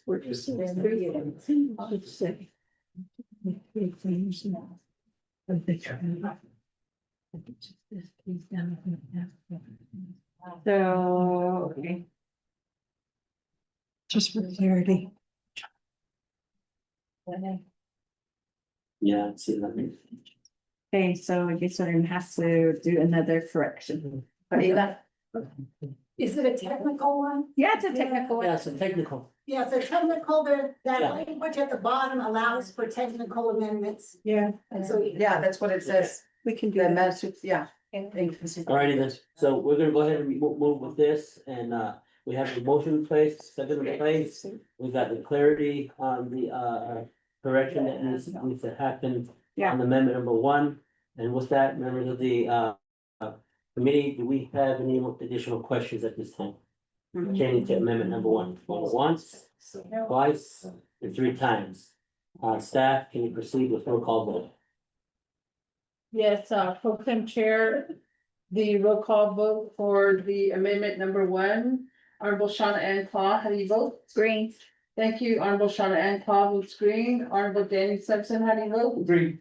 Thank you, Honorable Danny Simpson votes green, Honorable Chair Brenda Jesus, how do you vote? I vote green. Thank you, Honorable Chair Brenda Jesus votes green. Pro tem chair, we have 3 members voting in the affirmative, 2 members excused, pro tem chair not voting, pro tem chair. Thank you very much. Motion carries. On amendment number 1, 3 in favor, 0 opposed, pro temp not work, 14. Not voting. And, with that, amendment number 1 out of the way. Moving on, I believe the recommendation. recommendation to be included in Resources Development Committee report, exhibit G. We're gonna address that one at this time, and, could we get, that particular, Read into record. read into the record? This is an amendment, correct? Or directive, Just be a Recommendation. a recommendation? So members of the Resources and Development Committee, as you well recall, you have your legislation with its various exhibits. There is no place for this particular recommendation in the exhibits. However, because the committee can attach its report as exhibit G, this is where I recommend that this language be inserted in exhibit G, which is your report. Right. And this is a very special legislation in which standing committee report becomes part of the legislation through exhibit G. Okay, thank you very much. So this is a recommendation to the Budget Finance Committee. And this is a recommendation made by the Resources Development Committee to the Budget Finance Committee. So that way, this information will be on record. And as said, gives to Budget Finance Committee and even to Navikia to council, this recommendation will be a part of the committee report. So with that, staff, can I go ahead and have you proceed in reading the information to the record? Okay, here is the reading for the recommendation. The Resources and Development Committee recommends an amendment to 2 and C section 1903 to establish minimal qualifications for the position of division director. The minimal qualifications would justify the salary of the DNR division director. Okay, thank you very much. That's been read into the record. With that, I'm gonna ask for a motion. Motion. Motion by Delegate Claw. And second motion. Second by Delegate Simpson. With that, any questions into this recommendation? John and Claw? Thank you, Pro Tem Chair. So I do want to offer this report to move forward to our Title II subcommittee, which I also vice chair. So if I could ask our Office of Legislative Counsel and this Legislative Services staff to please forward this to Ms. Julissa Johnson, so that we can go ahead and put this on our upcoming meeting, which would be on July 3rd. And we would go ahead and put this on the agenda so that we can have a discussion as a Title II committee. In addition to that, again, I just want to thank everyone for being here. And if the staff could also just reiterate the fact that budget hearings are very important. A division director needs to be present. I don't know how many more, times we can say this, how much more times we can say this. But I hope to see his presence as this moves forward, because a lot of these budgets also have unmet needs that are attached. And a division director has to defend the budget. And when he is not present, that looks bad on all of the departments. And that does not sit well with me as a council delegate. Especially when we have moved these unmet needs, we've even increased some. But I hope that you will share that message with him and that he takes his position seriously. Although he is part of the team for President Nygren, I think that President Nygren should understand the magnitude of the budget. And as I had stated earlier, we had, this trial and error with comprehensive budget being just approved in 6-month increments. And so this process is very important. And I just want to thank OMB for being here as well and for their dedication to helping us get this hearing started. So with that, that's just a comment that I wanted to make. And that's one reason that for myself, I will be looking at the vision director's qualifications. Because if you are being paid in excess over a tribal attorney, the dedication and commitment does need to be here. So with that, I'll go ahead and turn it back over and ready to vote. Thank you. Okay, thank you very much for your comment. And with that, this Mariana, get this information forward to Jalissa for Title II subcommittee to begin to review their within their authority established within GLC committee. With that, I'll go ahead and have staff move forward with roll call vote. Yes, for Chem Chair, roll call vote for the recommendation. Honorable Shauna N. Paul, how do you vote? Green. Thank you. Honorable Shauna N. Paul votes green. Honorable Danny Simpson, how do you vote? Green. Thank you. Honorable Danny Simpson votes green. Honorable Chair Brenda Jesus, how do you vote? I vote green. Thank you. Honorable Chair Brenda Jesus votes green. Pro Tem Chair, we have 3 members voting in the affirmative, 2 members excused, Pro Tem not voting, Pro Tem Chair. Thank you very much. Motion carries 3 in favor, No. 0 opposed, and pro temp not voting. With that, we had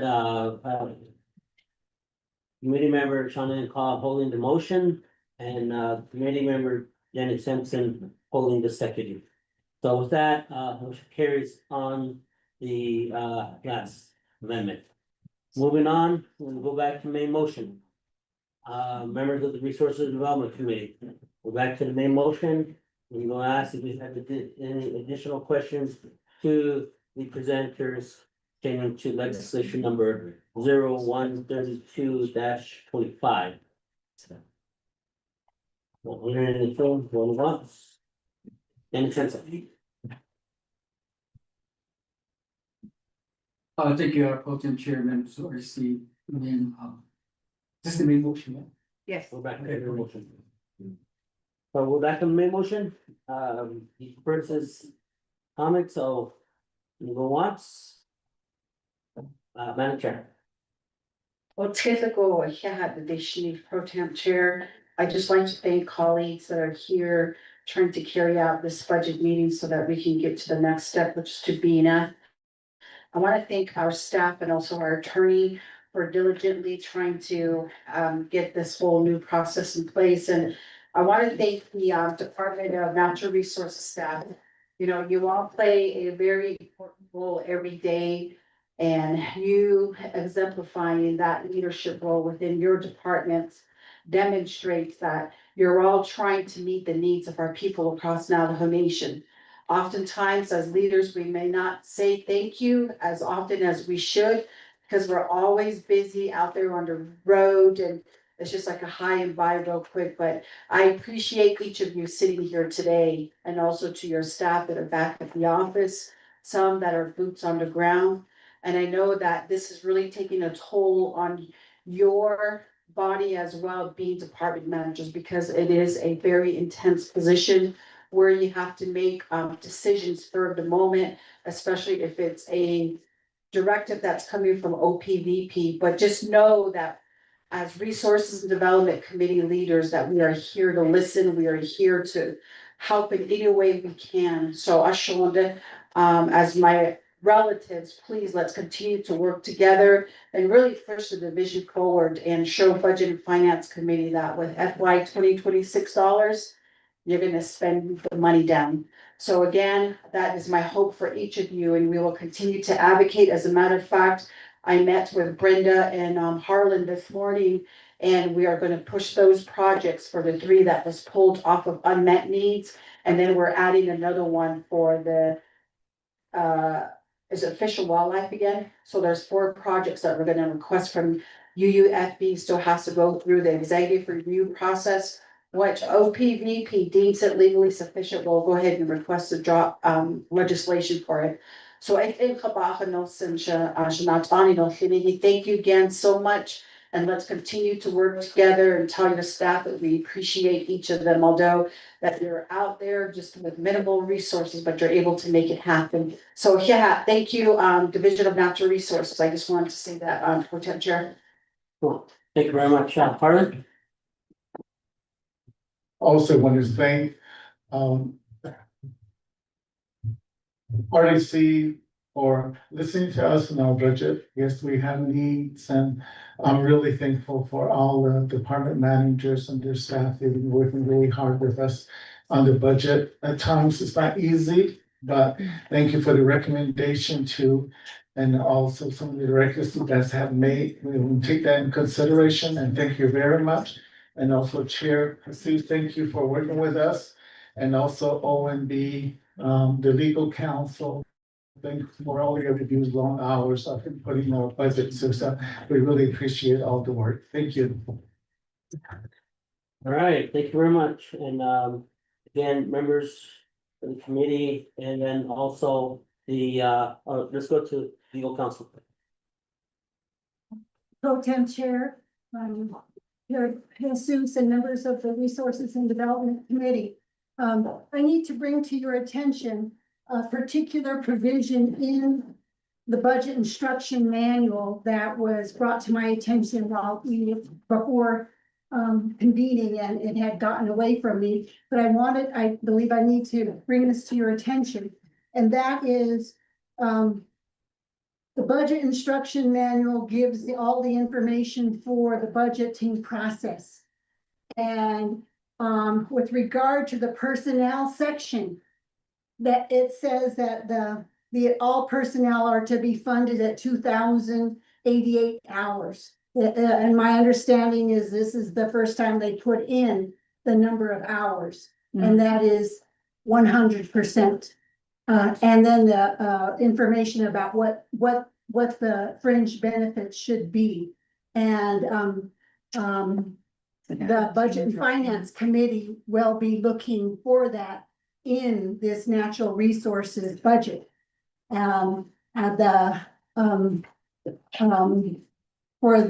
the most part, I believe all of that was put in, but I do believe that there is a department, or I don't know which. I was can't minerals. speak.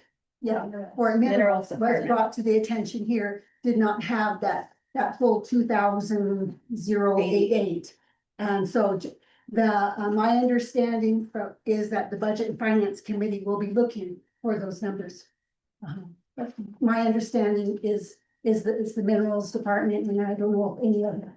It's a cost share, they're doing cost share, So one it's on federal page funds and the unmet needs. 15. Okay, all right, and that's just to Okay. let you know when you go to the Budget and Finance Committee to have that information ready and an explanation. Okay, thank you. Okay, thank you very much. So we have that explanation ready to go, correct?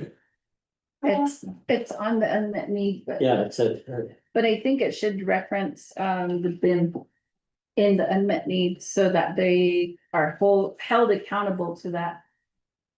That requirement in here, but it doesn't state just the unmet need. Well, we can just state you it can to just- them when we go before Budget and Finance Committee, Okay. as per your budget Or instruction. you can put it back in the report section of G. Cause it's just a report, but we hold them to the BIM. They could put it back in the G section and just add that in. What's her name? We could amend. our recommendation. Cheryl, did she take it back? Suspend the floor rule and amend the. We have a vote on it. Report my own. Yeah. So we can make a recommendation inside the RDC's report. Yeah. And That's part of part G. exhibit G. And we will entertain I think we entertain this recommendation. And we'll do a vote on it, So how, the Budget Finance Committee. give Mariana that part, and then she can. With the memo, Rodney has a memo that he's gonna forward to me. For me. Language on that. And so the money will come from the meeting of the Unmet. But we're saying that we want to document everything, so it has to be in there. There are several of them that way, even the fringe benefit. Some of them is coming out of unmet needs. So that's how we're trying to address a lot of the unmet needs for DNR budget. Okay, so last memo, I'm gonna forward to you guys. Still out there, it hasn't been shared yet. Personnel lapse. Oh. Usually the personal lapse funds usually set aside for unmet needs in May. So, Chair? So, this is a concern, members of the committee. And I think, we really need to address this possibly at the floor of Navajo Nation Council on how we want to be able to rectify this particular issue going forward. Now, I know that the council delegates, want to give a general wage adjustment because of cost of living for our employees across Navajo Nation. So when a 4% general wage adjustment is imposed, what happens is that these departments and the divisions have to take that difference out of their operating budget.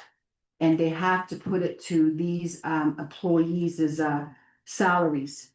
So that's defeating the purpose. Why? Is because they're not gonna fully carry out their services that they provide as stated in their plan of operation. And I think that we need to communicate this with Budget and Finance Committee so that maybe going forward, that general wage adjustment dollars needs to come out of the personal lapse funds going forward. Because if we're taking monies from their operating, we're just leaving these programs to be out there to not fulfill their services. Although as leaders, we're here asking them, why didn't you fulfill this particular issue or this task within this past fiscal year? And that's what comes up again. So again, it's a big concern, and I think that the staff that are dealing with these budgets are scrambling on how do we get money they're dipping into operating when it comes to GWA adjustment. So it's Ishabaqans and even the bonuses, right? The merit increases in the Aquanon. So maybe this is something that Hess and BNF needs to be aware of, because at the end of the day, it impacts their bottom line for operational costs. Thank you, Pro Temp Chair. Okay, thank you very much. And that does have to be addressed, because usually council appropriates or approves general wage adjustments and does not put the how do you pay for it in there. And it's absorbed out from the program's budget. A couple of years ago, during budget season, that's what I indicated. How are we gonna pay for this? Oh, they have money. But yet you guys absorb it in your operational costs. Usually you take it out of your personnel costs. Because it's only set for personnel once it's once council appropriates money the comprehensive budget. So with that, do we have that document ready? Oh, she emailed it. Okay, the legal counsel has emailed the document pertaining to RDC recommendation to Budget and Finance Committee number 2. And I will have staff read that into the record. Okay, this is the amended version of the recommendation from the Resources and Development Committee for Exhibit G. One is the Resources and Development Committee recommends an amendment to C Section 1903 to establish minimal qualifications for the position of Division Director. The minimal qualifications would justify the salary of the DNR Division Director. 2, the Resources and Development Committee recommends the funding of the Minerals Department personnel salary and full funding of the fringe benefits to the Water Department through the UUFD and other nomination funding. Water resources, right? Water Resources Department. Yeah. Our was DNR Vision Director, Is it, you know? like. Okay, yeah, that's right, water resources and minerals, the other one that is like that, and that's just those two. Okay. Questions? Good. Okay, thank you very much. So with that, the emergency recommendation to Budget Finance Committee, to add to the committee report has been read into the record and got a motion from Delegate Simpson. And I'm gonna call for second motion. Second. Second motion by Ellen Claw. With that, staff can proceed with roll call vote. Yes, pro tem chair roll call vote on the motion. Honorable Shauna Enclaw, how do you vote? Green. Thank you, Honorable Shauna Enclaw votes green. Honorable Danny Simpson, how do you vote? Green. Thank you, Honorable Danny Simpson votes green. Honorable Chair Brenda Jesus, how do you vote? I vote green. Thank you, Honorable Chair Brenda Jesus votes green. Pro tem chair, we have 3 members voting in the affirmative, 0 opposing, 2 members excused. Pro tem chair not voting. Pro tem chair. Thank you very much. Motion carries. 3 in favor, 0 opposed, protect not working or not voting. Not Can't working. tell where my mind is right now. It's not working. What I go home. Good day for me. With that, we'll go back to the main motion. Members of the committee, any questions pertaining to legislation 0132-25? Not hearing anything but once, twice, and 3 times. Staff, can you go ahead and proceed with roll call vote for the main motion for legislation 0132-25? Yes, pro tem chair roll call vote for the main motion to the legislation. Honorable Shauna Enclaw, how do you vote? Green. Thank you, Honorable Shauna Enclaw votes green. Honorable Danny Simpson, how do you vote? Green. Thank you, Honorable Danny Simpson votes green. Honorable Brenda Jesus, Chair, how do you vote? Green. Thank you, Honorable Chair Brenda Jesus votes green. Pro tem chair, we have 3 members voting in the affirmative, 0 opposing, 2 members excused. Pro tem chair not voting. Pro tem chair. Thank you very much. Motion carries. Legislation 0132-25 and passes with 3 in favor, 0 opposed, pro tem not voting. And with that, yeah, so members DNR, thank you for providing your budget to the Resources and Development Committee. This time, we'll go ahead and move on to the next item on the agenda. So we're on down the line, it's on country song.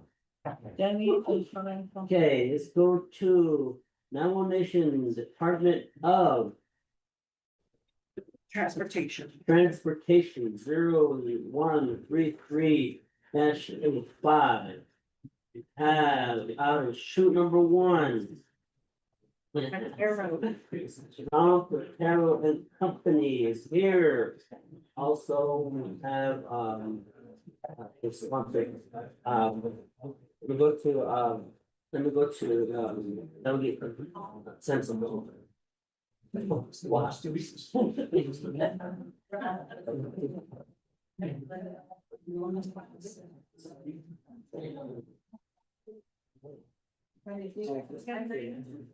Yeah, go ahead and read it.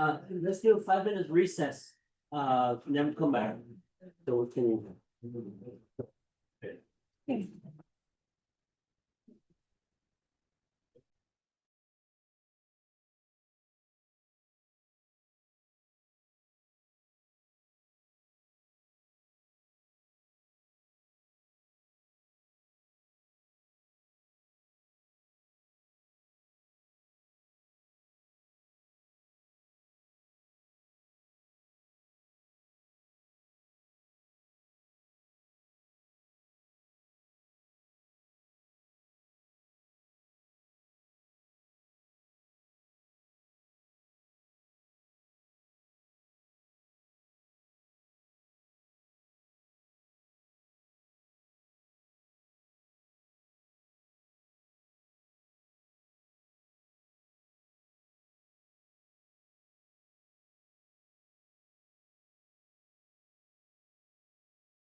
23-25.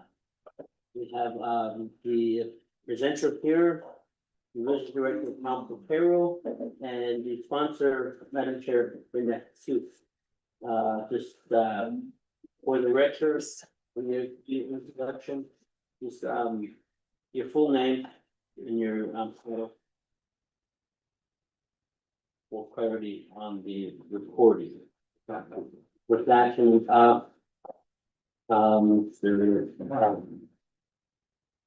Carol and, Bruce, you guys are here from move forward. Members of the Resource Development Committee, is there any questions at this time pertaining to the budget or to this legislation? Just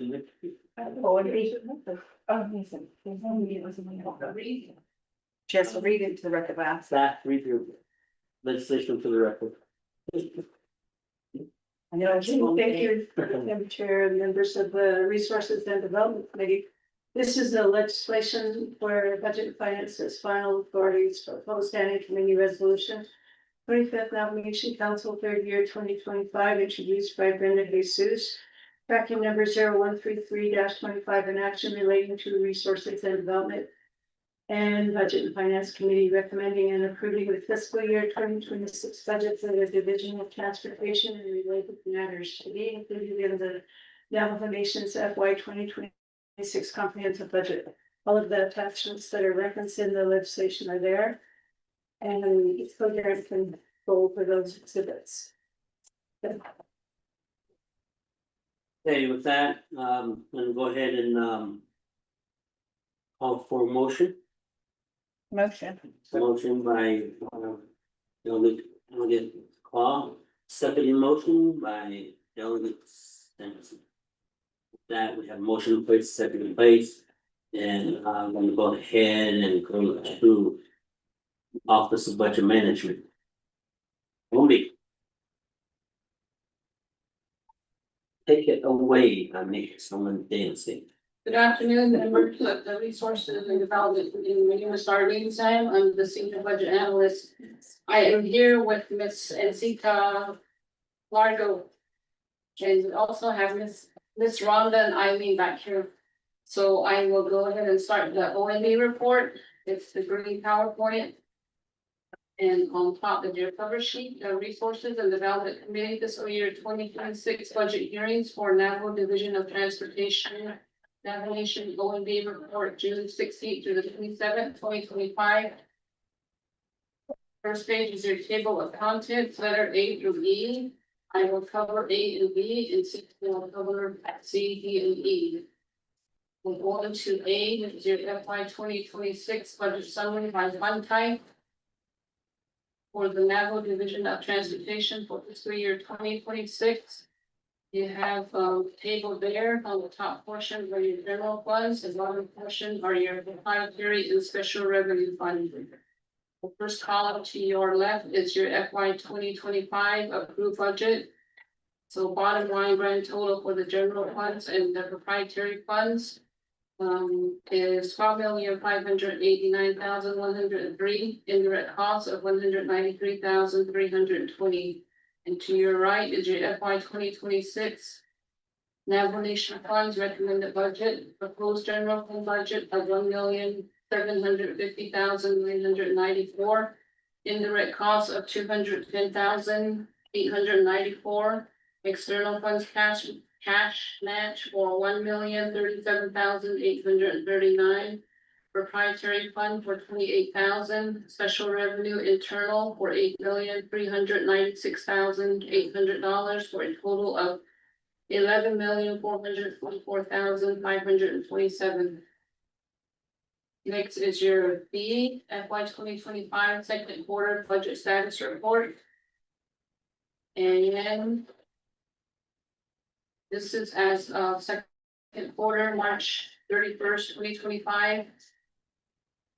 We have the general funds listed on top and your road fund and the proprietary fund should be in there too. Oh, it is. Okay, so the original budget is on the grand total for both funds is $6,798,797. Your revised budget is $13,936,043.43. Your expenditures, the actual is $2,612,193.92, encumbrance of $771,468.18, budget available. $10,552,381.33. Expenditure rate overall is 24.28%. Pro Tem Chair and members of the RDC Committee, my name is Nancy DeLargo. I'm with the Management and Policy section with Office of Management and Budget. Going on to the tab C, which is 105 second quarter program performance assessment scores for Division of Transportation. There are 9 programs for second quarter. Their average score is 3.58. And then there's a scoring range from 0 to 4 down at the bottom. Going on to D is the plans of operation status report. The plans of operation for Division of Transportation is all up to date. Going on to E is the condition of appropriation and legislative concern report for DOT. There's a legislative concern for Division of Transportation. The due date for this LC is third quarter. Second quarter, there was no response, but status is ongoing. Going on to the next page for the legislative concerns, which are all for the division, departments, and programs. And as you can see, the business units that are listed, those are the only departments that had responded during second quarter. But this LC is ongoing for all the division and equipment. That completes OMB's report. Thank you. Thank you very much, Office of Budget Management. With that, Office of National Department of Transportation. And proceed your presentation.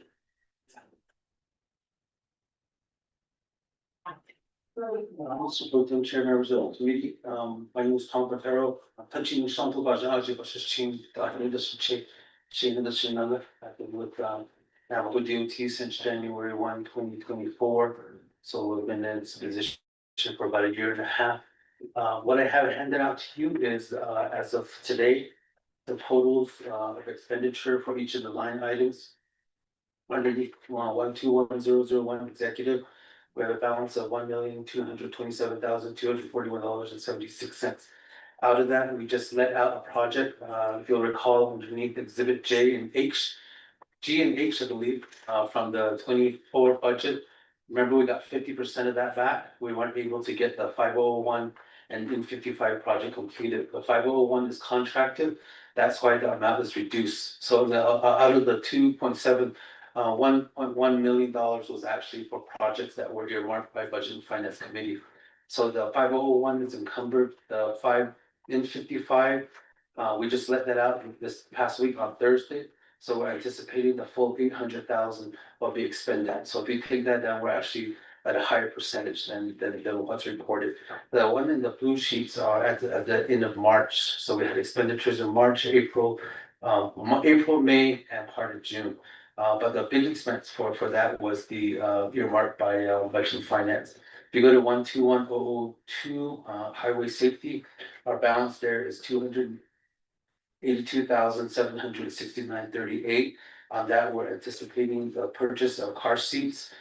They are down to a small amount of inventory, and we have worked with them to move some funds around to make that possible. Under 1210 is the 3 airports. Their balance is 87. They're looking at buying maintenance supplies for this.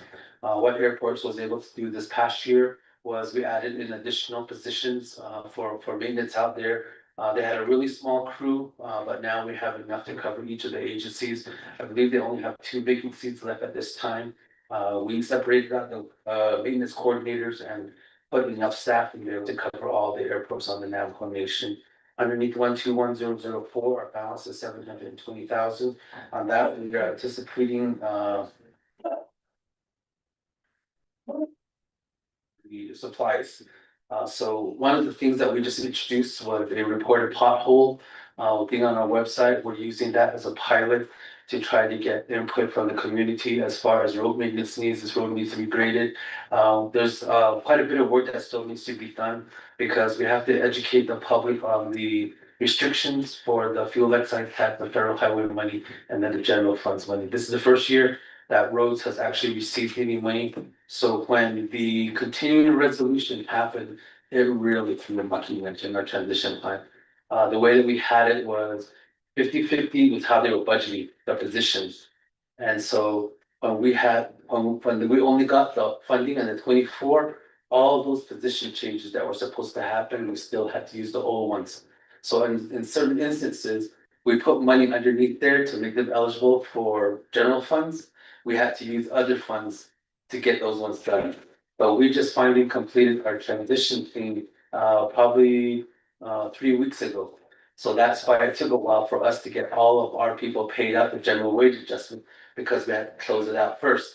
And then the other part of it is, as much as Darlene tries to explain it to me, I'm still struggling on understanding how the first allocation came in, the second allocation came in, because we had a bunch of negatives. So after the second batch of the funding came in, we had to go back in and clear all those negatives that were there. So we're actually going to expenditures until we clear those ones first. And the turnaround time for our budget transfer is about 2.5 weeks. More so lately because they're so busy with the budget cycle, but they have really worked and supported us to get these things through as much as we can. So that was our difficulty. So some of the non-expenditures are due to those adjustments. So we didn't get the money until the second half of the year. So we had no expenditures in those accounts because they were personnel accounts. So next year, so they'll be underneath the right accounts.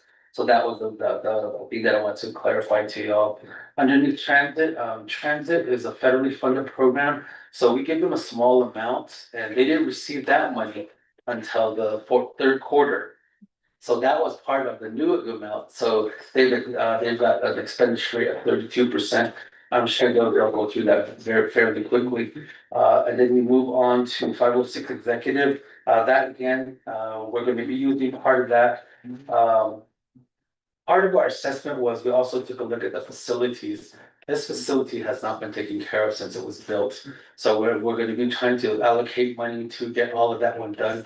One of the things that we'd like to ask this committee for is to help us approach the Budget and Finance Committee so we can get indirect costs to pay for this building. All of the meeting rooms we make free purposely because we want people to come to Window Rock for meetings. So they don't have to go to border towns, they don't have to do all of these things in here, but that comes at a cost.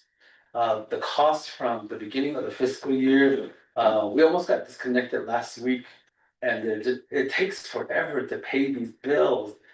Every month we process 48 RDPs. And that takes so long to get it paid. So we're asking contract Office of the Controller to give us 2 P cards just to pay the utilities. So that's remember when you had your meeting, we were scrambling around over there groveling, trying to get them to get us a check. They got us a check, we had to run into grants because this is underneath Continental Divide Electric Company. So where they would turn out the lights on us. But what I was getting at is the cost of the elevator alone is about 40,000 a year. The cost of the utilities, since the first of the fiscal year to now, we've spent about $140,000. That includes all the utility lights. So when we pay the bills, it's for this building. Some other departments say, yeah, they get paid theirs out of the fixed costs, which comes out of the general services, the utility, the communications. So every month, this building and the building next door costs us between 6,000 to 7,000 a month, and that comes out of our budget. So we're going to be asking for your help to say that in the next appropriation, we need some of that fixed cost because we're saving a lot of money. You know, we don't charge you guys. We have a draft fund management plan to charge, but some of the departments really don't have the money to do that. And so that's why we want to make it convenient for them. If we can get that fixed costs, or what do you call it, more indirect money specifically for these 2 buildings, then we will pull that because some departments they don't even have the dollars to do that. So everybody kind of beginning to use this. And one of the things when I came back here was this building was restricted. And I was like, why? That was the intent of the building. You know, are you seeing the agenda? And when I came back, I was like, first thing was like, that's your room that was always designed to be there. So all of those costs, we would like you guys to consider, because it does cost a pretty penny to do all of that kind of stuff. So if we go on to the 506, the cost right now is sitting at about $1.2 million to bring this whole facility up to par. There's a section up there that people don't even know about. The generator that runs this whole building, the complex, if the lights ever go out, that doesn't work. The electrical needs to be updated.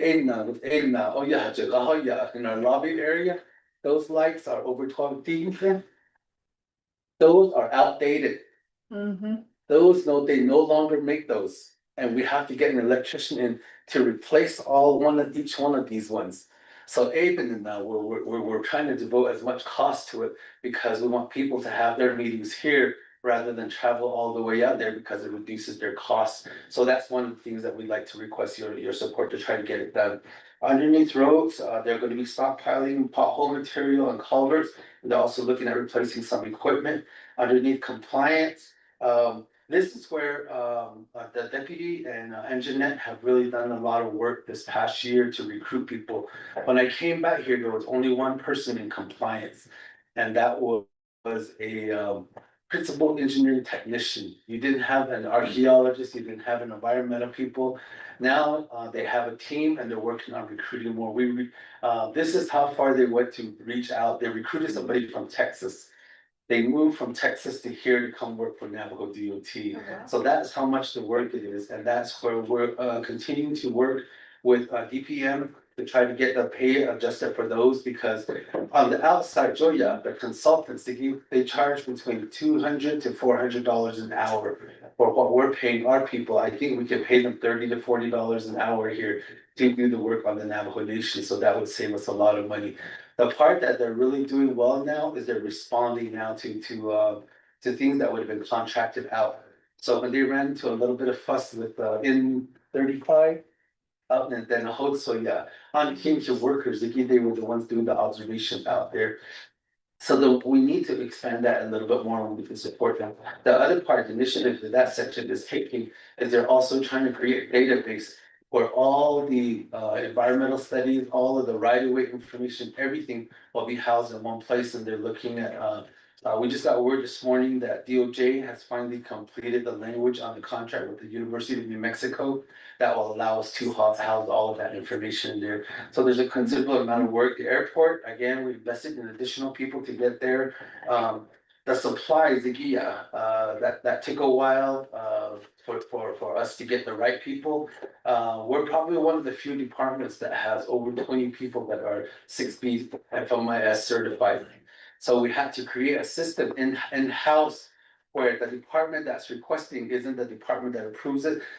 Receiving will all be done by property, and the three-way match will be done outside of it.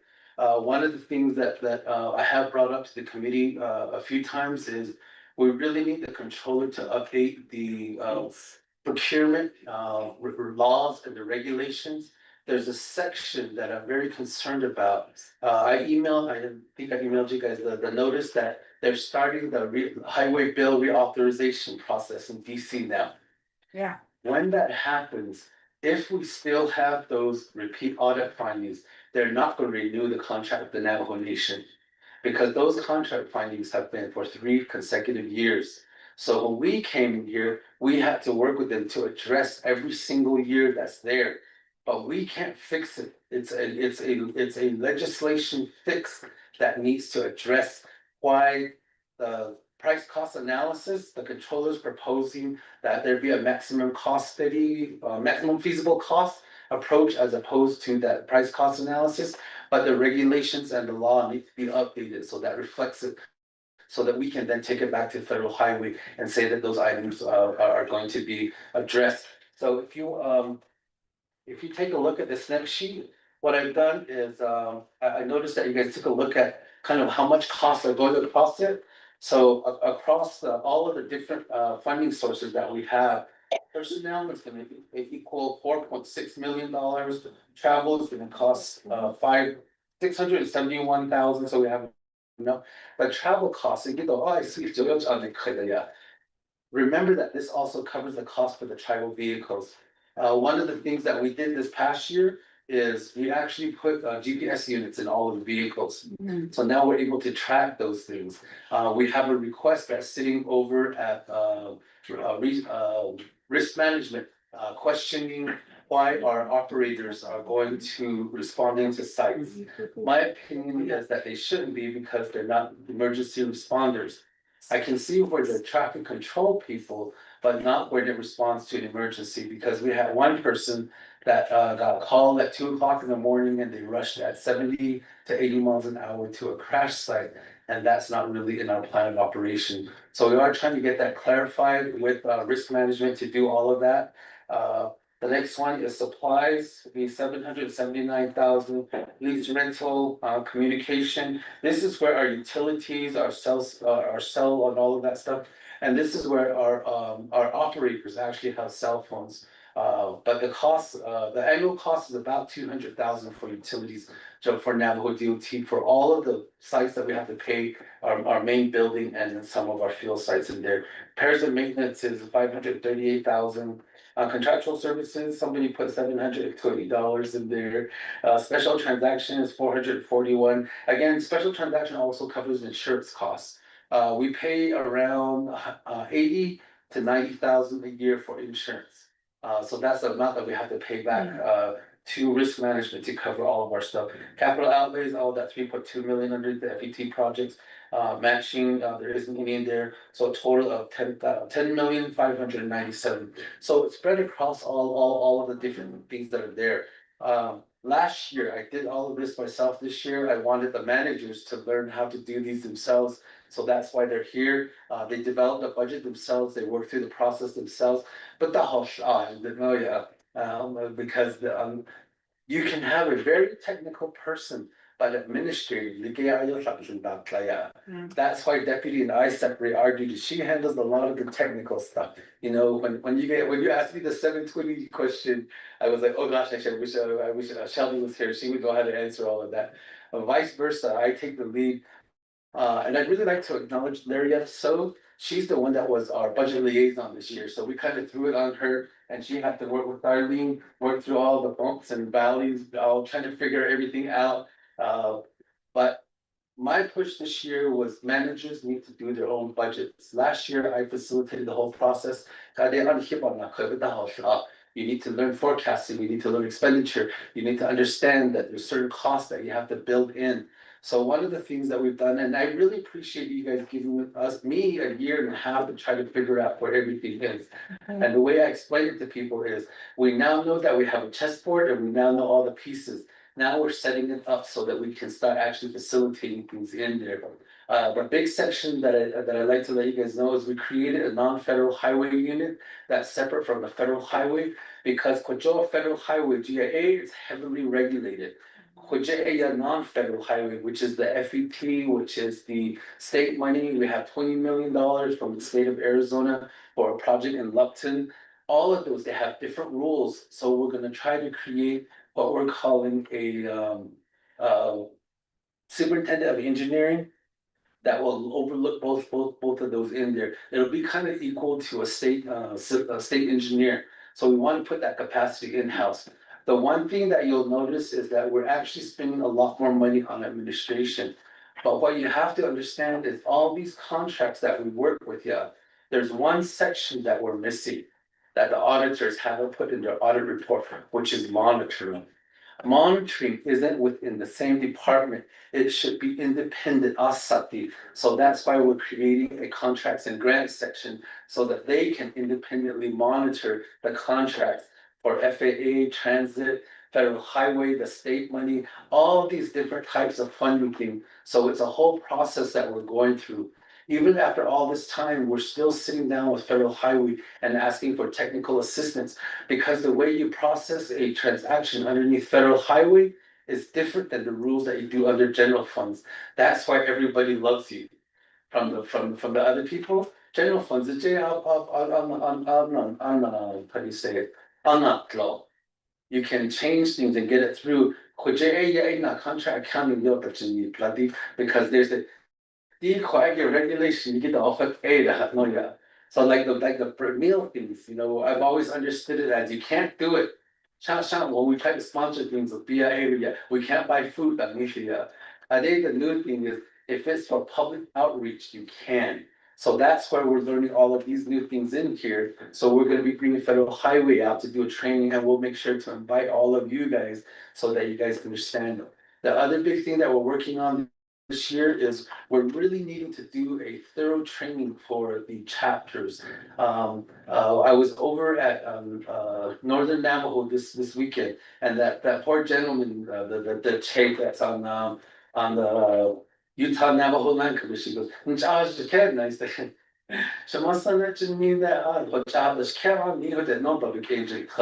You're just representing your people. I don't have an issue with you getting after me, which is the third time I told him, but he likes to do that. So, and that was where we're cleaning up so many things from years where DOT made commitments, but they never put the funds into it. So that's where on your outlook thing, the one I'm supposed to respond that I will get to right before the end of this month is I need to let you know that for San Juan College, there was you got me there. Sandoval County, the agreements were made, but they never allocated the money to pay it. So that's why San Juan County, Utah had that big bill and they stopped servicing it because we did back pay them. We submitted the receiving report on June 6th. We're still waiting for a check. So that's as soon as that's done, we'll bring out those ones up. Coconino County actually bringing money to us. 2 minutes. So there's all these different things that are going on, but the main thing that I think that the message that I want to give you is that we are making improvements, but any kind of organizational change that you make takes time. And that's where we still have a bunch more training that we have to do. We have to pay our operators more money. We have to pay our transit more money, transit drivers. We have programs at transit that need to be paid. My question to personnel is going to be, why does a Head Start driver make 21 an hour when our transit driver only makes 16? The only difference in the job, in fact, our operators are required to have 2 years of experience.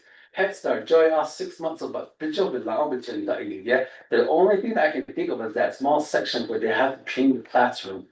So we're trying to update our PCQ to say, these are all the requirements that our transit drivers have to have, plus all the federal requirements that are in there. So we're actually meeting with transit to update those. We're actually meeting with road department to update all the classifications for those that are in there. The big project that we're gonna complete this year is every position at Navajo DOT will have a job description. Mr. Pro Tem Chair. You guys ready to become transit drivers? With that, so time has elapsed. Kara, do you want any additional time? No, Okay. potential. With that, the presentation has been made pertaining to legislation number 133-25. With that, members of the commission, Resource and Development Committee. Any questions pertaining to the budget of Division of Transportation? Delegate coming in call.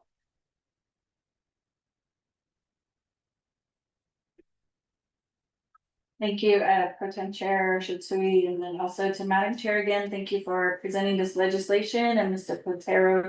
Thank you for the explanation on the budget here, and I just want to point out that, you know, going from the previous division to this division now, it is 1/3 of the previous division's budget.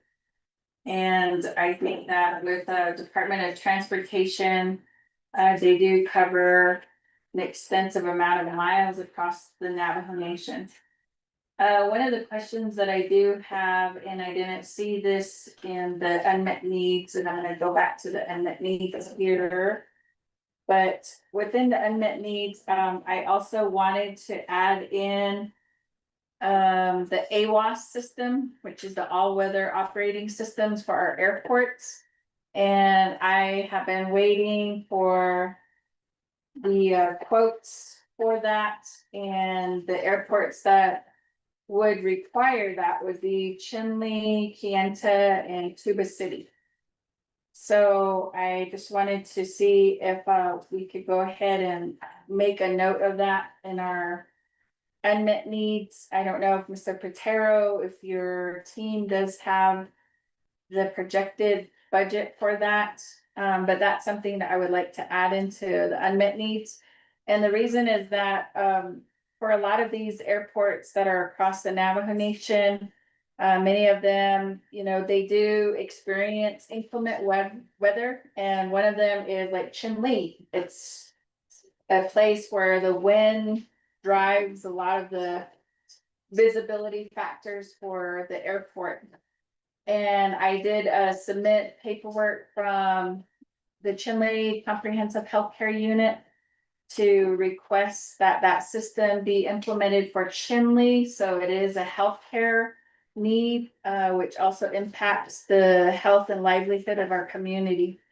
So if I could add that to our unmet needs, but I wanted to find out from Mr. Patero if we have the projected budget. And if we could go ahead and I'd like to add that as an amendment if possible. In addition to that, I just wanted to also express my gratitude to the entire staff of the Department of Transportation, the Division of Transportation. It makes me, you know, very aware of the recruiting that's been happening here. And I think the division, in a sense, has created the, I want to say the brain drain, but most of the staff have come to this division, and that shows that, you know, that's a good thing, because in order to move a lot of these federal compliance issues, we do need to have educated personnel to help with that compliance portion. So, and then I also want to thank Highway Safety for the presentation, and then we as RDC, we're always in full support of the car seat clinics that are happening across Navajo Nation. And we are in support of some of those supplies that are being purchased. The only other recommendation I would have is that although you do provide presentations at the agency level, a lot of chapters do not understand T-tip. And they don't understand federal funding, the formula for the federal funding. So when we were listening to the public hearings, we did hear some of these chapter officials make statements like, we're waiting for our roads, we're waiting for this. But I think the education needs to happen. And so as you were mentioning, you're requesting for new positions, but we need to do that public awareness portion. So those are the questions I had. And then also coming up to the indirect costs, the indirect fixed costs for this particular building. I think that we need to add that also as the unmet needs. So I don't know if we have that, or if we can also put that as a recommendations for the Appropriations Act. So we might have to add that as a Exhibit G for RDC report, just for consideration for budget and finance to try to tackle that, so that future budget hearings from now, that's included into the fixed cost portion of the Navajo Nation budget. But those would just be my recommendations, so thank you. Thank you very much. Here's a question from Will Simpson. To turn it back to Mr. Chair.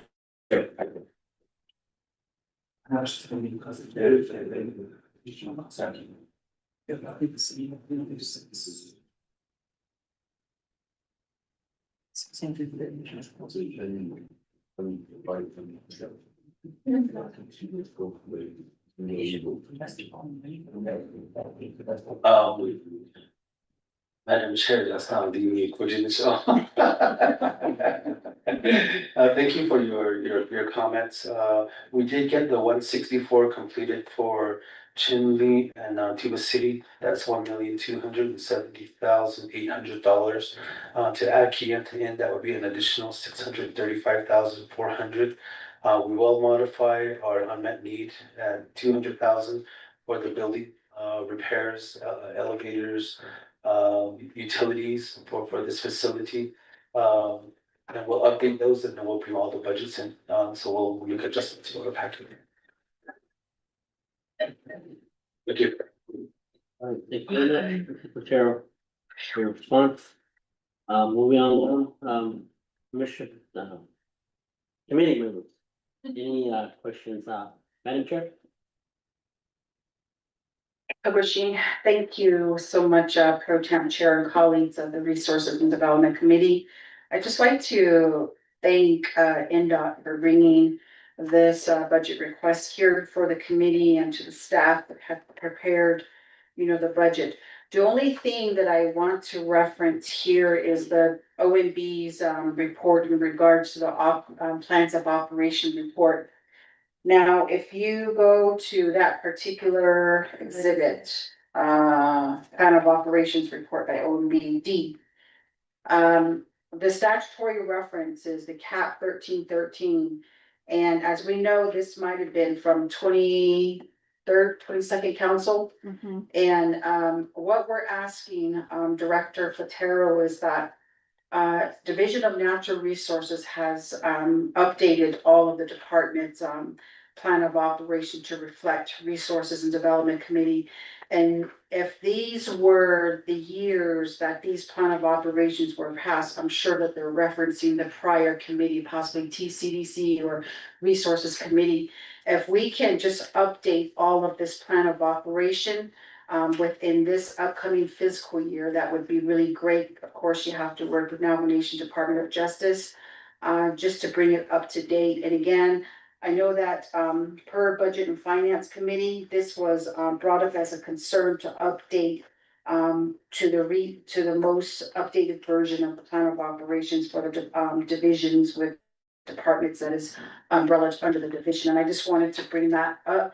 And, hopefully that's something that we can be working with. And the only other item, colleagues, was just those budgets for the unmet needs. And I am, in support of the additional 200,000 that's being requested to upkeep this particular facility. Because oftentimes as divisions and departments, we forget to budget for operation and maintenance for a lot of our facilities that are being utilized, which would extend the longevity of these facilities. But oftentimes we forget about maintaining these facilities, and that's where the reactive function happens, to where now we're trying to play catch up and what are some of the deficiencies. So these budget forms, I understand will be ready for these, this budget goes before Budget and Finance Committee. So I tell you, Pro Temp Chair, thank you.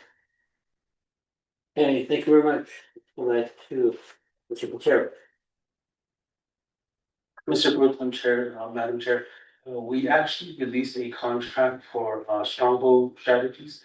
Our kickoff meeting will be on June 30th to begin the process of updating all the plans of operation. So we did award a contract to try to expedite that process. But we want to make sure that we cover a lot of technical elements that have been excluded, and we want to make sure that it's as thorough as possible and granting certain authorities that we feel should be part of the plan of operation. So that's why we hired an outside consultant, but I'll be working with each of our department managers to make sure that we enlist all of the authorities that need to be included in there. Madam Chair. Great. Thank you. Okay, thank you very much for addressing the questions posted. With that, members of the committee, delegation and possible. Thank you, Pro Tem. Can we just get the business unit number for the fixed costs for the operation and maintenance, do you have that available? That you're gonna add it in? Will be new. It'll be new. Okay. Thank you. Okay, now let's enter. Will be new business committee. You. With that, any other questions to the legislation 0133-25? Quick question. Mr. Tom, Kansas.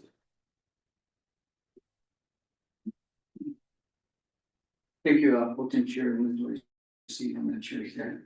Mr. General, thank you for your presentation on your proposed budget for FY 2026. And looking at Department of Roads, and on top of general funds, you hear the tab, 6. I think it's tab 6.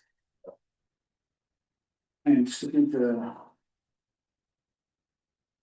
what you received back in FY 2025. $1,260,520 in proposed budget. $685,833. Then you look at the personal expenses, the differences. Negative about $181,680 in the travel expenses. $189,630. Then it goes back to your department, and I'm looking at your form 2, looking at your form 2. What you're gonna,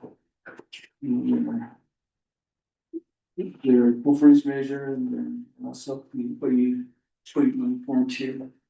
A lot of our communities, they have good amount of dirt road that still needs to be maintained, is related. And then we have a process in place how you go about that. But that's a big cut. We need to get our funds. To come up with your proposed budget for $685,833. Now, just look at the personnel and travel expenses. Can you explain that? What you did with to try to was allocated to you for general funds of $685,833. So what do you follow some positions, travel expenses, because on travel expenses, I believe when you got haul equipment out there, there's lots of things you have to do out there through 110 communities. So I don't know how you can work with $38,000. Try to do all these things that what you stated in your form 2. And your travel expenses, because it takes a lot of fuel, a lot of furniture, and a lot of things to travel expenses. So can you explain that to me, please? Because I don't see to cover your shortfall, I don't see nothing Unmet needs to cover that. Thank you, Mr. Protein Chairman, for the seat here. Very much, Derek.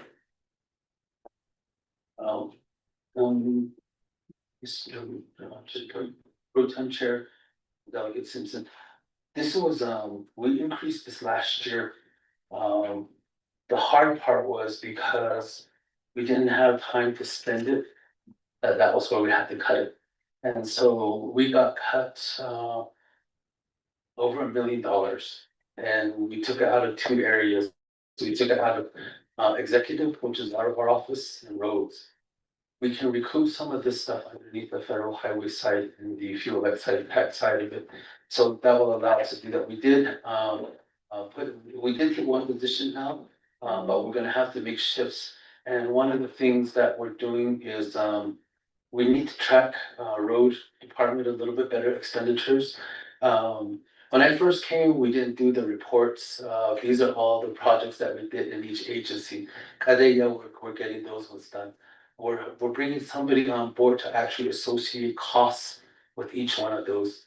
Because I think for us, before we ask you for more money, we need to demonstrate what the true cost is.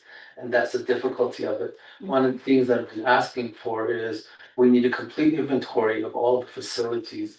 And by infrastructure, we need to know every bridge, we need to know every guardrail, we need to know every sign, we need to know every fence.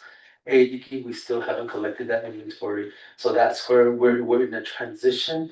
And I think once we create those systems, then we're in a better position to say, you want us to cover this one? This is what it's gonna cost. So that's where we're still gathering that data to help support all of those ones. So once we get that, give us a year, we should have all of those ones that are in there. The other part of it is my projection is that BIA maintenance is gonna shut down. Fort Defiance doesn't have any operators now. Yeah. I believe Eastern Agency lost 5 of their operators, I think they're down to 3 or so. So eventually that's gonna come over. Before that happens, we have to create internal capacity to track our expenses, and that's what we're not doing very well.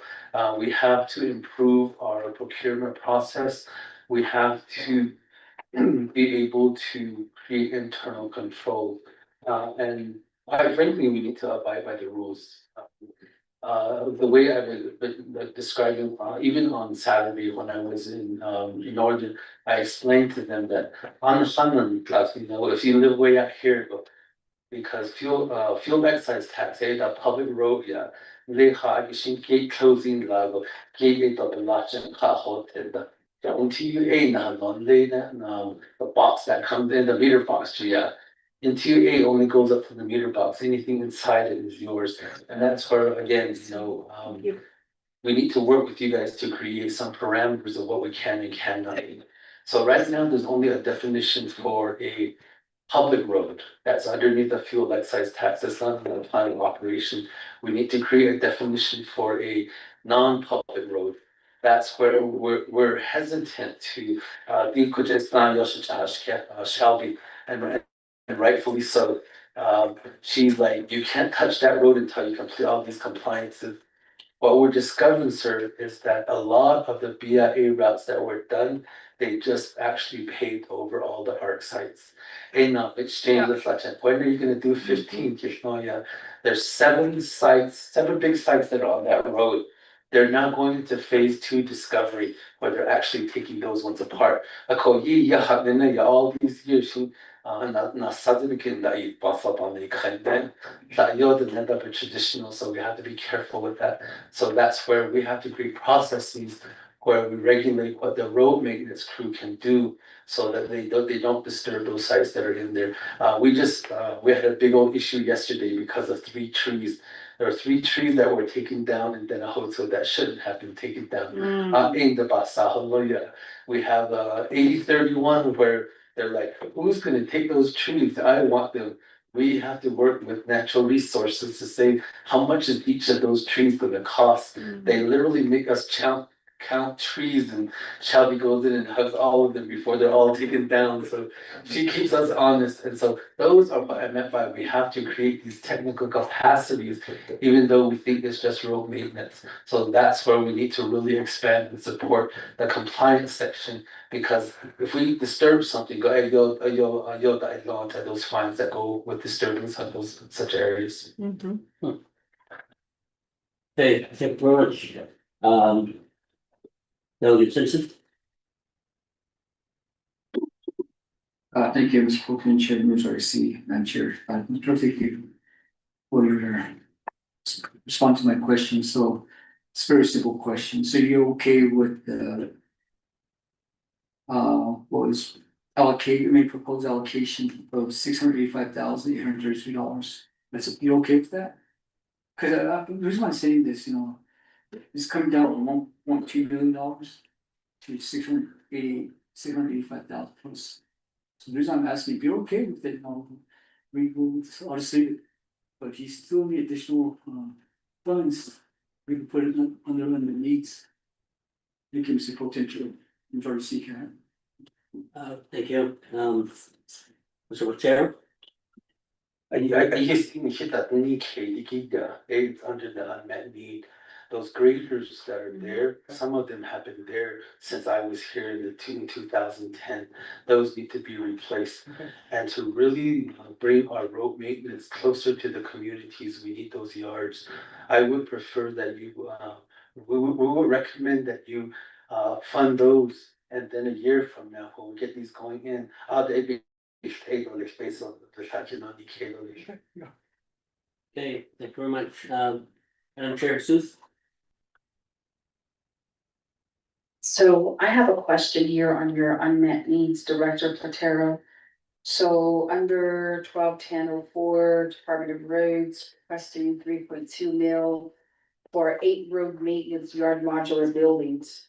And you've mentioned some location here, Saley, Red Mesa, Chantal, Gina Sun, Newcomb, Nageezy, Red Springs, and Mariano Lake. Are the land acquisitions already done for these locations? The first question, potential. Thank you, Mr. Rotero. Madam Chair, we are on our third project manager, to try to get all of those ones done. There are some where the process has started, and that's where compliance is also helping us to get all of the compliance documents that will go with it. And we're trying to keep our costs down. We're not gonna build elaborate buildings out there. They just need to be kind of like a construction work, office now, yeah. The functionality is to get our graders out of the elements, put them in a safe place. Um, last winter, and last year, they were doing some work out in the Blue Canyon, and they damaged some of our equipment, and so we need to put those away. So that they're safe on a weekend. The whole area, we park it at people's houses, to keep them safe, so we probably hire some temporary security guards to try to keep our equipment safe. Madam Chair. Thank you very much. Then I'm gonna go to, Delegate Park. Thank you, Madam Chair. So I wanted to just make a request, since we do have a unmet need in the amount of 350,000. Regarding the federal highway bill reauthorizations. If we could go ahead and put the federal highway bill reauthorizations as a report to the RDC committee. That'd just be a recommendation. Thank you. Thank you very much. I think that we can add that to the agenda after one of our regular meetings. And we'll have we note that so that we can which whatever committee meeting is scheduled, we'll have that room. We can have that important. Let's go back to Chair Jesus. Okay, thank you, Pro Temp Chair. Now, the reason why I asked land acquisition is because, from a project management perspective, this unmet needs is going to be requests for only one fiscal year. And I'm just wondering, in terms of these modular buildings, if, I'm sure it's gonna be a uniform design for all of the buildings or the warehouses, and, I want to make certain that these buildings are going to be, hopefully out in these locations by the end of the fiscal year of 2026. So, or would you rather prefer, be more realistic and try to do pilots of maybe 4 of the 8 locations that you recommended? Just a suggestion, just in case Budget Finance Committee starts asking questions. The other one on your heavy equipment and your snow removal trucks. I'm sure that these are at the end of its useful life and it's been completely depreciated. So are you returning the depreciated asset when you're gonna be purchasing these new graders and snow removal trucks? Pro Temp Chair, thank you. Or Thank you very graders. much, Chair. Mr. Rotero? Mr. Pro Tem Chair, Madam Chair, we will be amendable to 4, we'll adjust the language and the budget accordingly.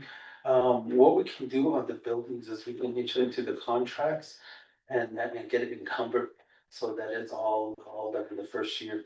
On the graders, and the graders are going, there's a certain value that was already negotiated at the time that the procurements were made with the vendor that we work with. And so that they are ready to take those ones back. As far as the ones are actually new equipment, the graders that we have are, this is a We're using these in the areas where the snow gets deeper, so we don't even have this capacity yet, so this would actually improve our capacity, Madam Chair. Hey, thank you very much for your questions. Answering the questions. Member of the committee. Any other questions to Mr. Pacheco at this time? Not hearing anything for once, twice, 3 times. That and proceed with roll call vote. Do you have an amendment? Yes. Yeah. I have an amendment. Do we have that ready?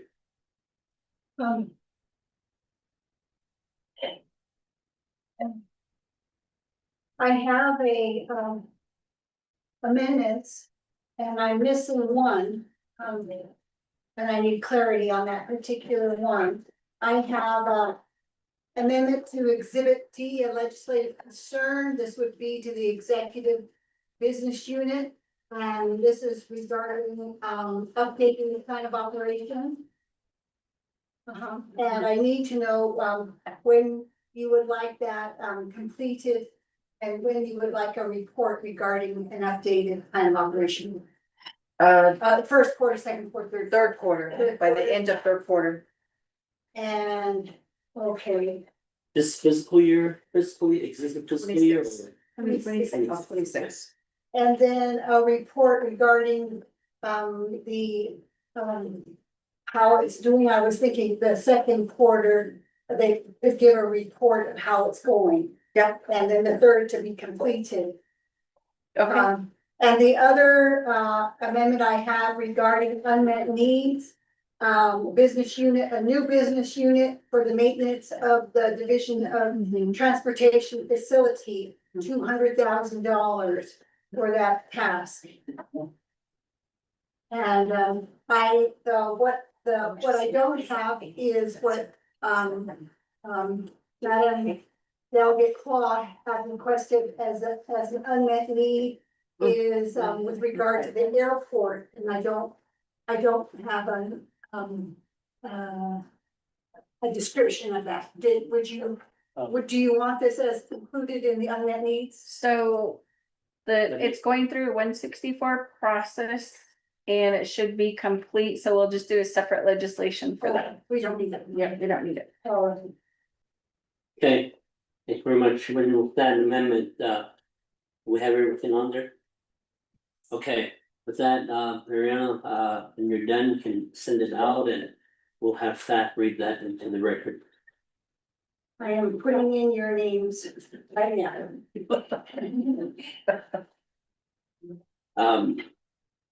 Delegate Simpson? Thank you, Open Chair here, I'm sorry, Steve. Mr. Terrell, on your budget. Cause I just got some information from Budget and Finance, they table 3 legislation in reference to some fringe benefits that were prorated. So they table, so my question to you right now, in general funds, that's gonna, for personnel and fringe benefits, everything's 100% right for Yes. 2088, and I just question, we don't record 2088 and hours, and the fringe benefit are in here at 100%, right? Delegate Simpson, yes, Ms. Sam made sure that we got everything correct, so you sent it back to us a few times, so she agrees to it, we're glad to say that, yes, we are in compliance. Okay, here's what I was bringing this up, because right now budget and finance take 3 legislation, because fringe benefits were prorated, so. So that's. So that means that DNR is gonna be impacted then. That's why, But then see, water resources doesn't even have enough money to cover that fringe benefit. That's with why their I said we should- allocation. that's why I said we should have just put it in, but we just put it as exhibit B. So we would have to recall their legislation back. But what water resources got, they didn't even get enough money. That's what I mean. They would still have to just figure out their personnel on the fringe. And they would be over budgeted, but they would have to cut somewhere else.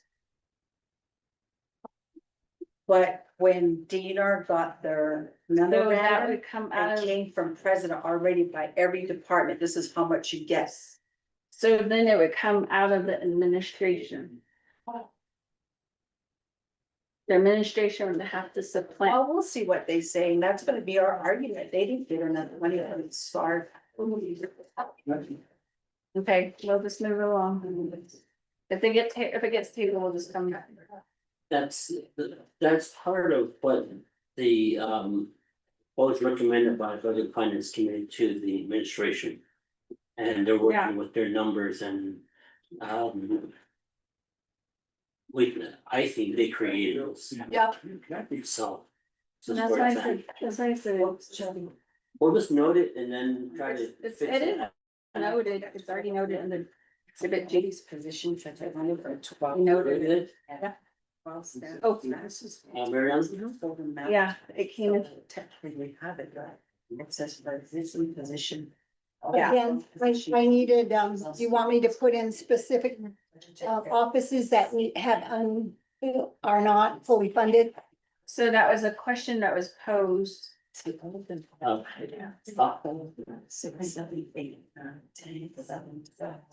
you, Mariana. So the question that Honorable Simpson did pose was to ensure that all of the personnel positions are funded at the full amount, including their fringe benefits. And so Mr. Platero responded stating that he did consult with Ms. Sam from OMB, and so they are okay with that. So we don't have any of what we're good on the personnel fringe. So that should be good. So what I see here is just the new business unit for the 200,000 for the maintenance and operation of the NDOT facility.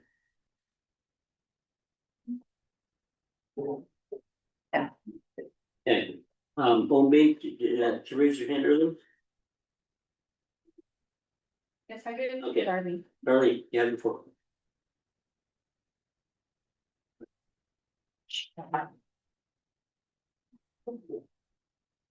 Good afternoon,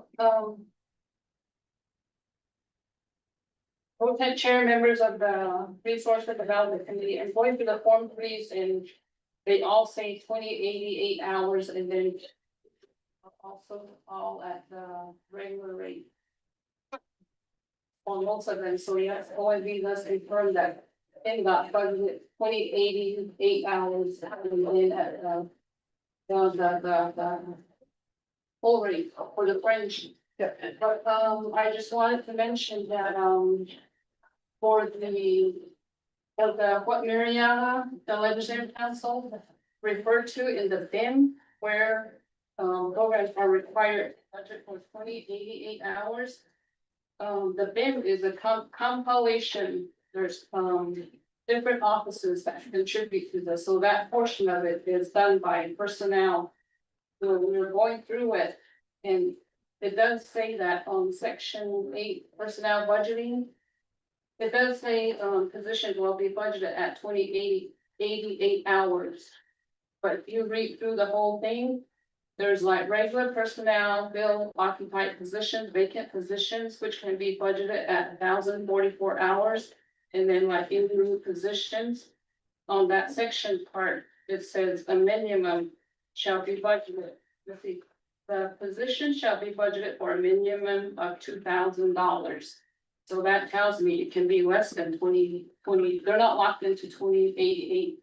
According to what I read, but the individuals or the offices that can confirm that it's 2088 is required would be BPM would be to be consulted.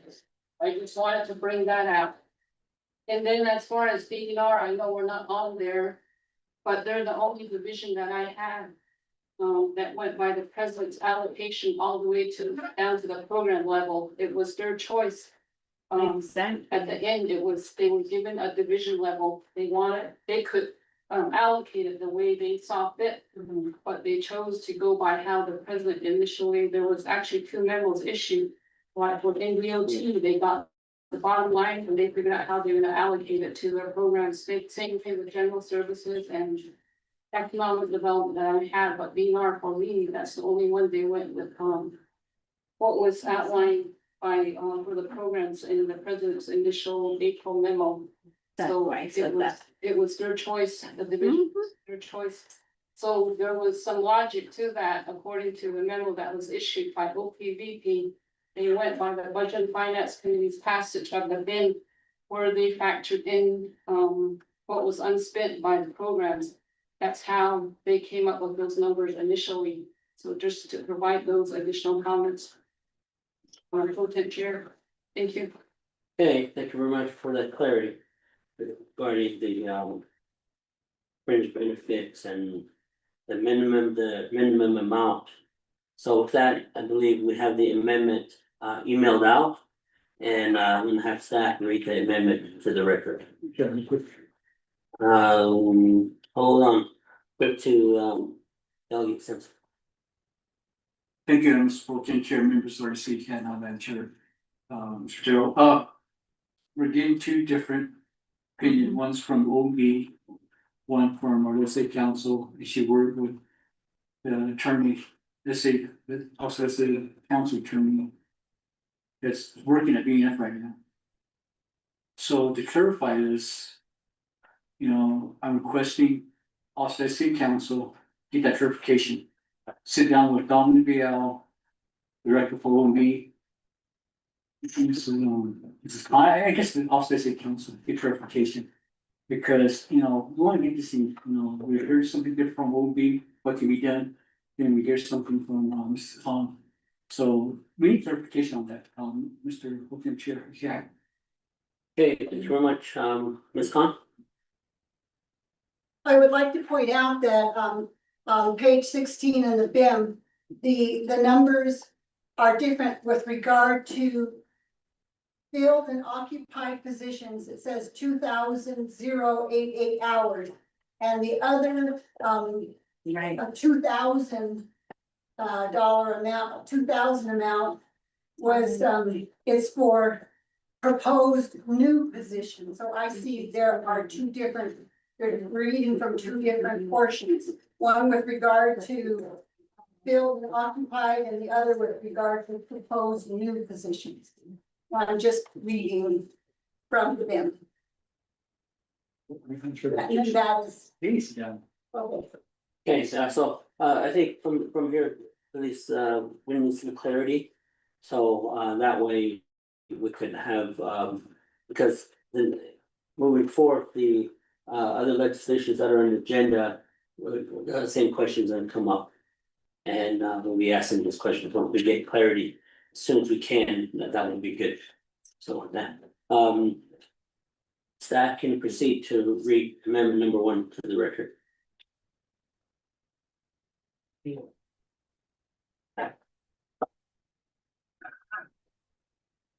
Okay, amendment number 1 to legislation number 0133-25, amend exhibit D, legislative concern business unit 12-1001, business unit number 12-1001, program title Division of Transportation Executive, brief narrative of recommended legislative concern.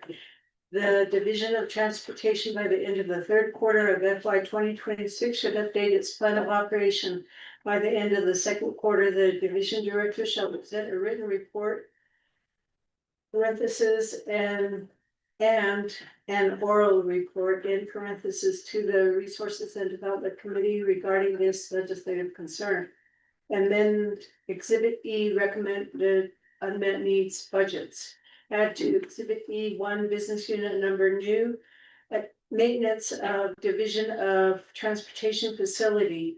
A $200,000 for maintenance of the Division of Transportation Facility.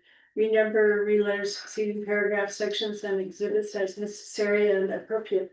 The Office of Legislative Services and the Office of Legislative Counsel are authorized to make technical edits, including recalculating totals related to this amendment and its exhibits to implement the nomination council's intent. This amendment supersedes inconsistent language of any other amendment, which language shall be conformed to this amendment. I have a question. Thank you. Who has a question? Yes. I thought that the amendment for the unmet needs was supposed to be for adding the facility, to the fixed cost of 200,000? Oh, no, that has to be- The That discussion, has to be an appropriations act. Yeah, to be included under IEC. fixed cost. no, it's an unmet need in this particular. It's an budget unmet request. need until legislation is drafted for the appropriations act to include it. But that could be dropped at a later time, not this budget. Cause what the Budget and Finance Committee does is they do have a list that they put as an exhibit for their fixed cost that's in the BIM right now. And, they did amend that. But it's not a fixed cost yet. It's still an unmet need. So it's just a one-time unmet need at Okay. this time. If that clarifies, okay. Okay, thank you very much. So the amendment number 1 has been read into the record. I'm gonna go ahead and call for a motion. Motion. Motion by Chair Seuss, second motion, get Sean and Paul. With that discussion, members of the committee. Not hearing anything, going once, twice, 3 times. Staff, can you proceed with roll call vote? Yes, pro tem chair roll call vote on the amendment number 1, Honorable Shawna Paul, how do you vote? Green. Thank you, Honorable Shawna Paul votes green, Honorable Danny Simpson, how do you vote? Green. Thank you, Honorable Danny Simpson votes green, Honorable Chair Brenda Jesus, how do you vote? I vote green. Thank you, Honorable Chair Brenda Jesus votes green. Pro tem chair, we have 3 members voting in the affirmative, they're opposing, 2 members excused, pro tem chair. Thank you very much. Motion carries. In favor, those opposed. Percent no voting. That, amendment number 1. Oh, it's not, I Has voted not yet. completed. Hold on. So amendment number 1 carries. So with that, back to main motion. So with that, now over to the committee. Any questions? We're getting, Mr. Chair really antsy now. He's like. Got 5 minutes left.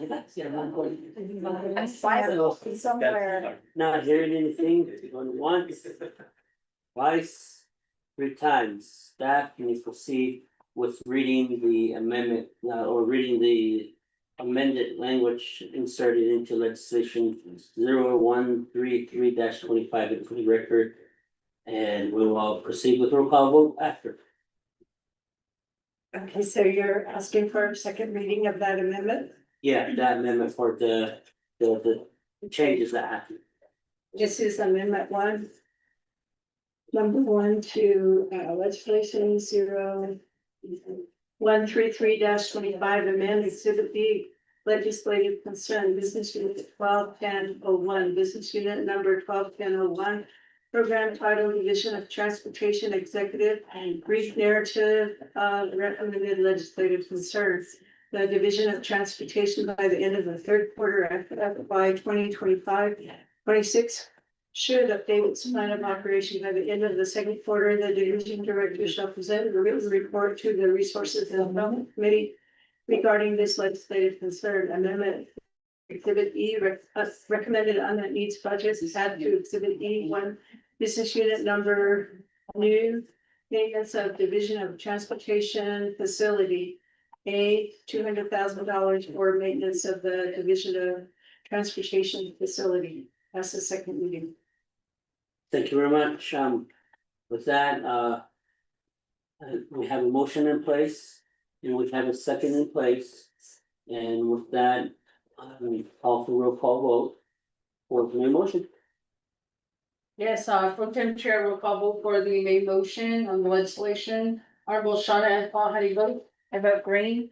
Thank you, Honorable Shawna Paul votes green, Honorable Danny Simpson, how do you vote? Green. Thank you, Honorable Danny Simpson votes green, Honorable Chair Brenda Jesus, how do you vote? I vote green. Thank you, Honorable Chair Brenda Jesus votes green, pro tem chair, we have 3 members voting in the affirmative, you're opposing, 2 members excused, pro tem not voting, pro tem chair. Thank you very much. Motion carries. 3 in favor, 0 opposed. Pro temp not voting. And with that, I believe this is concurrence. We were gonna recess at 5. Yes. So As we are in recess.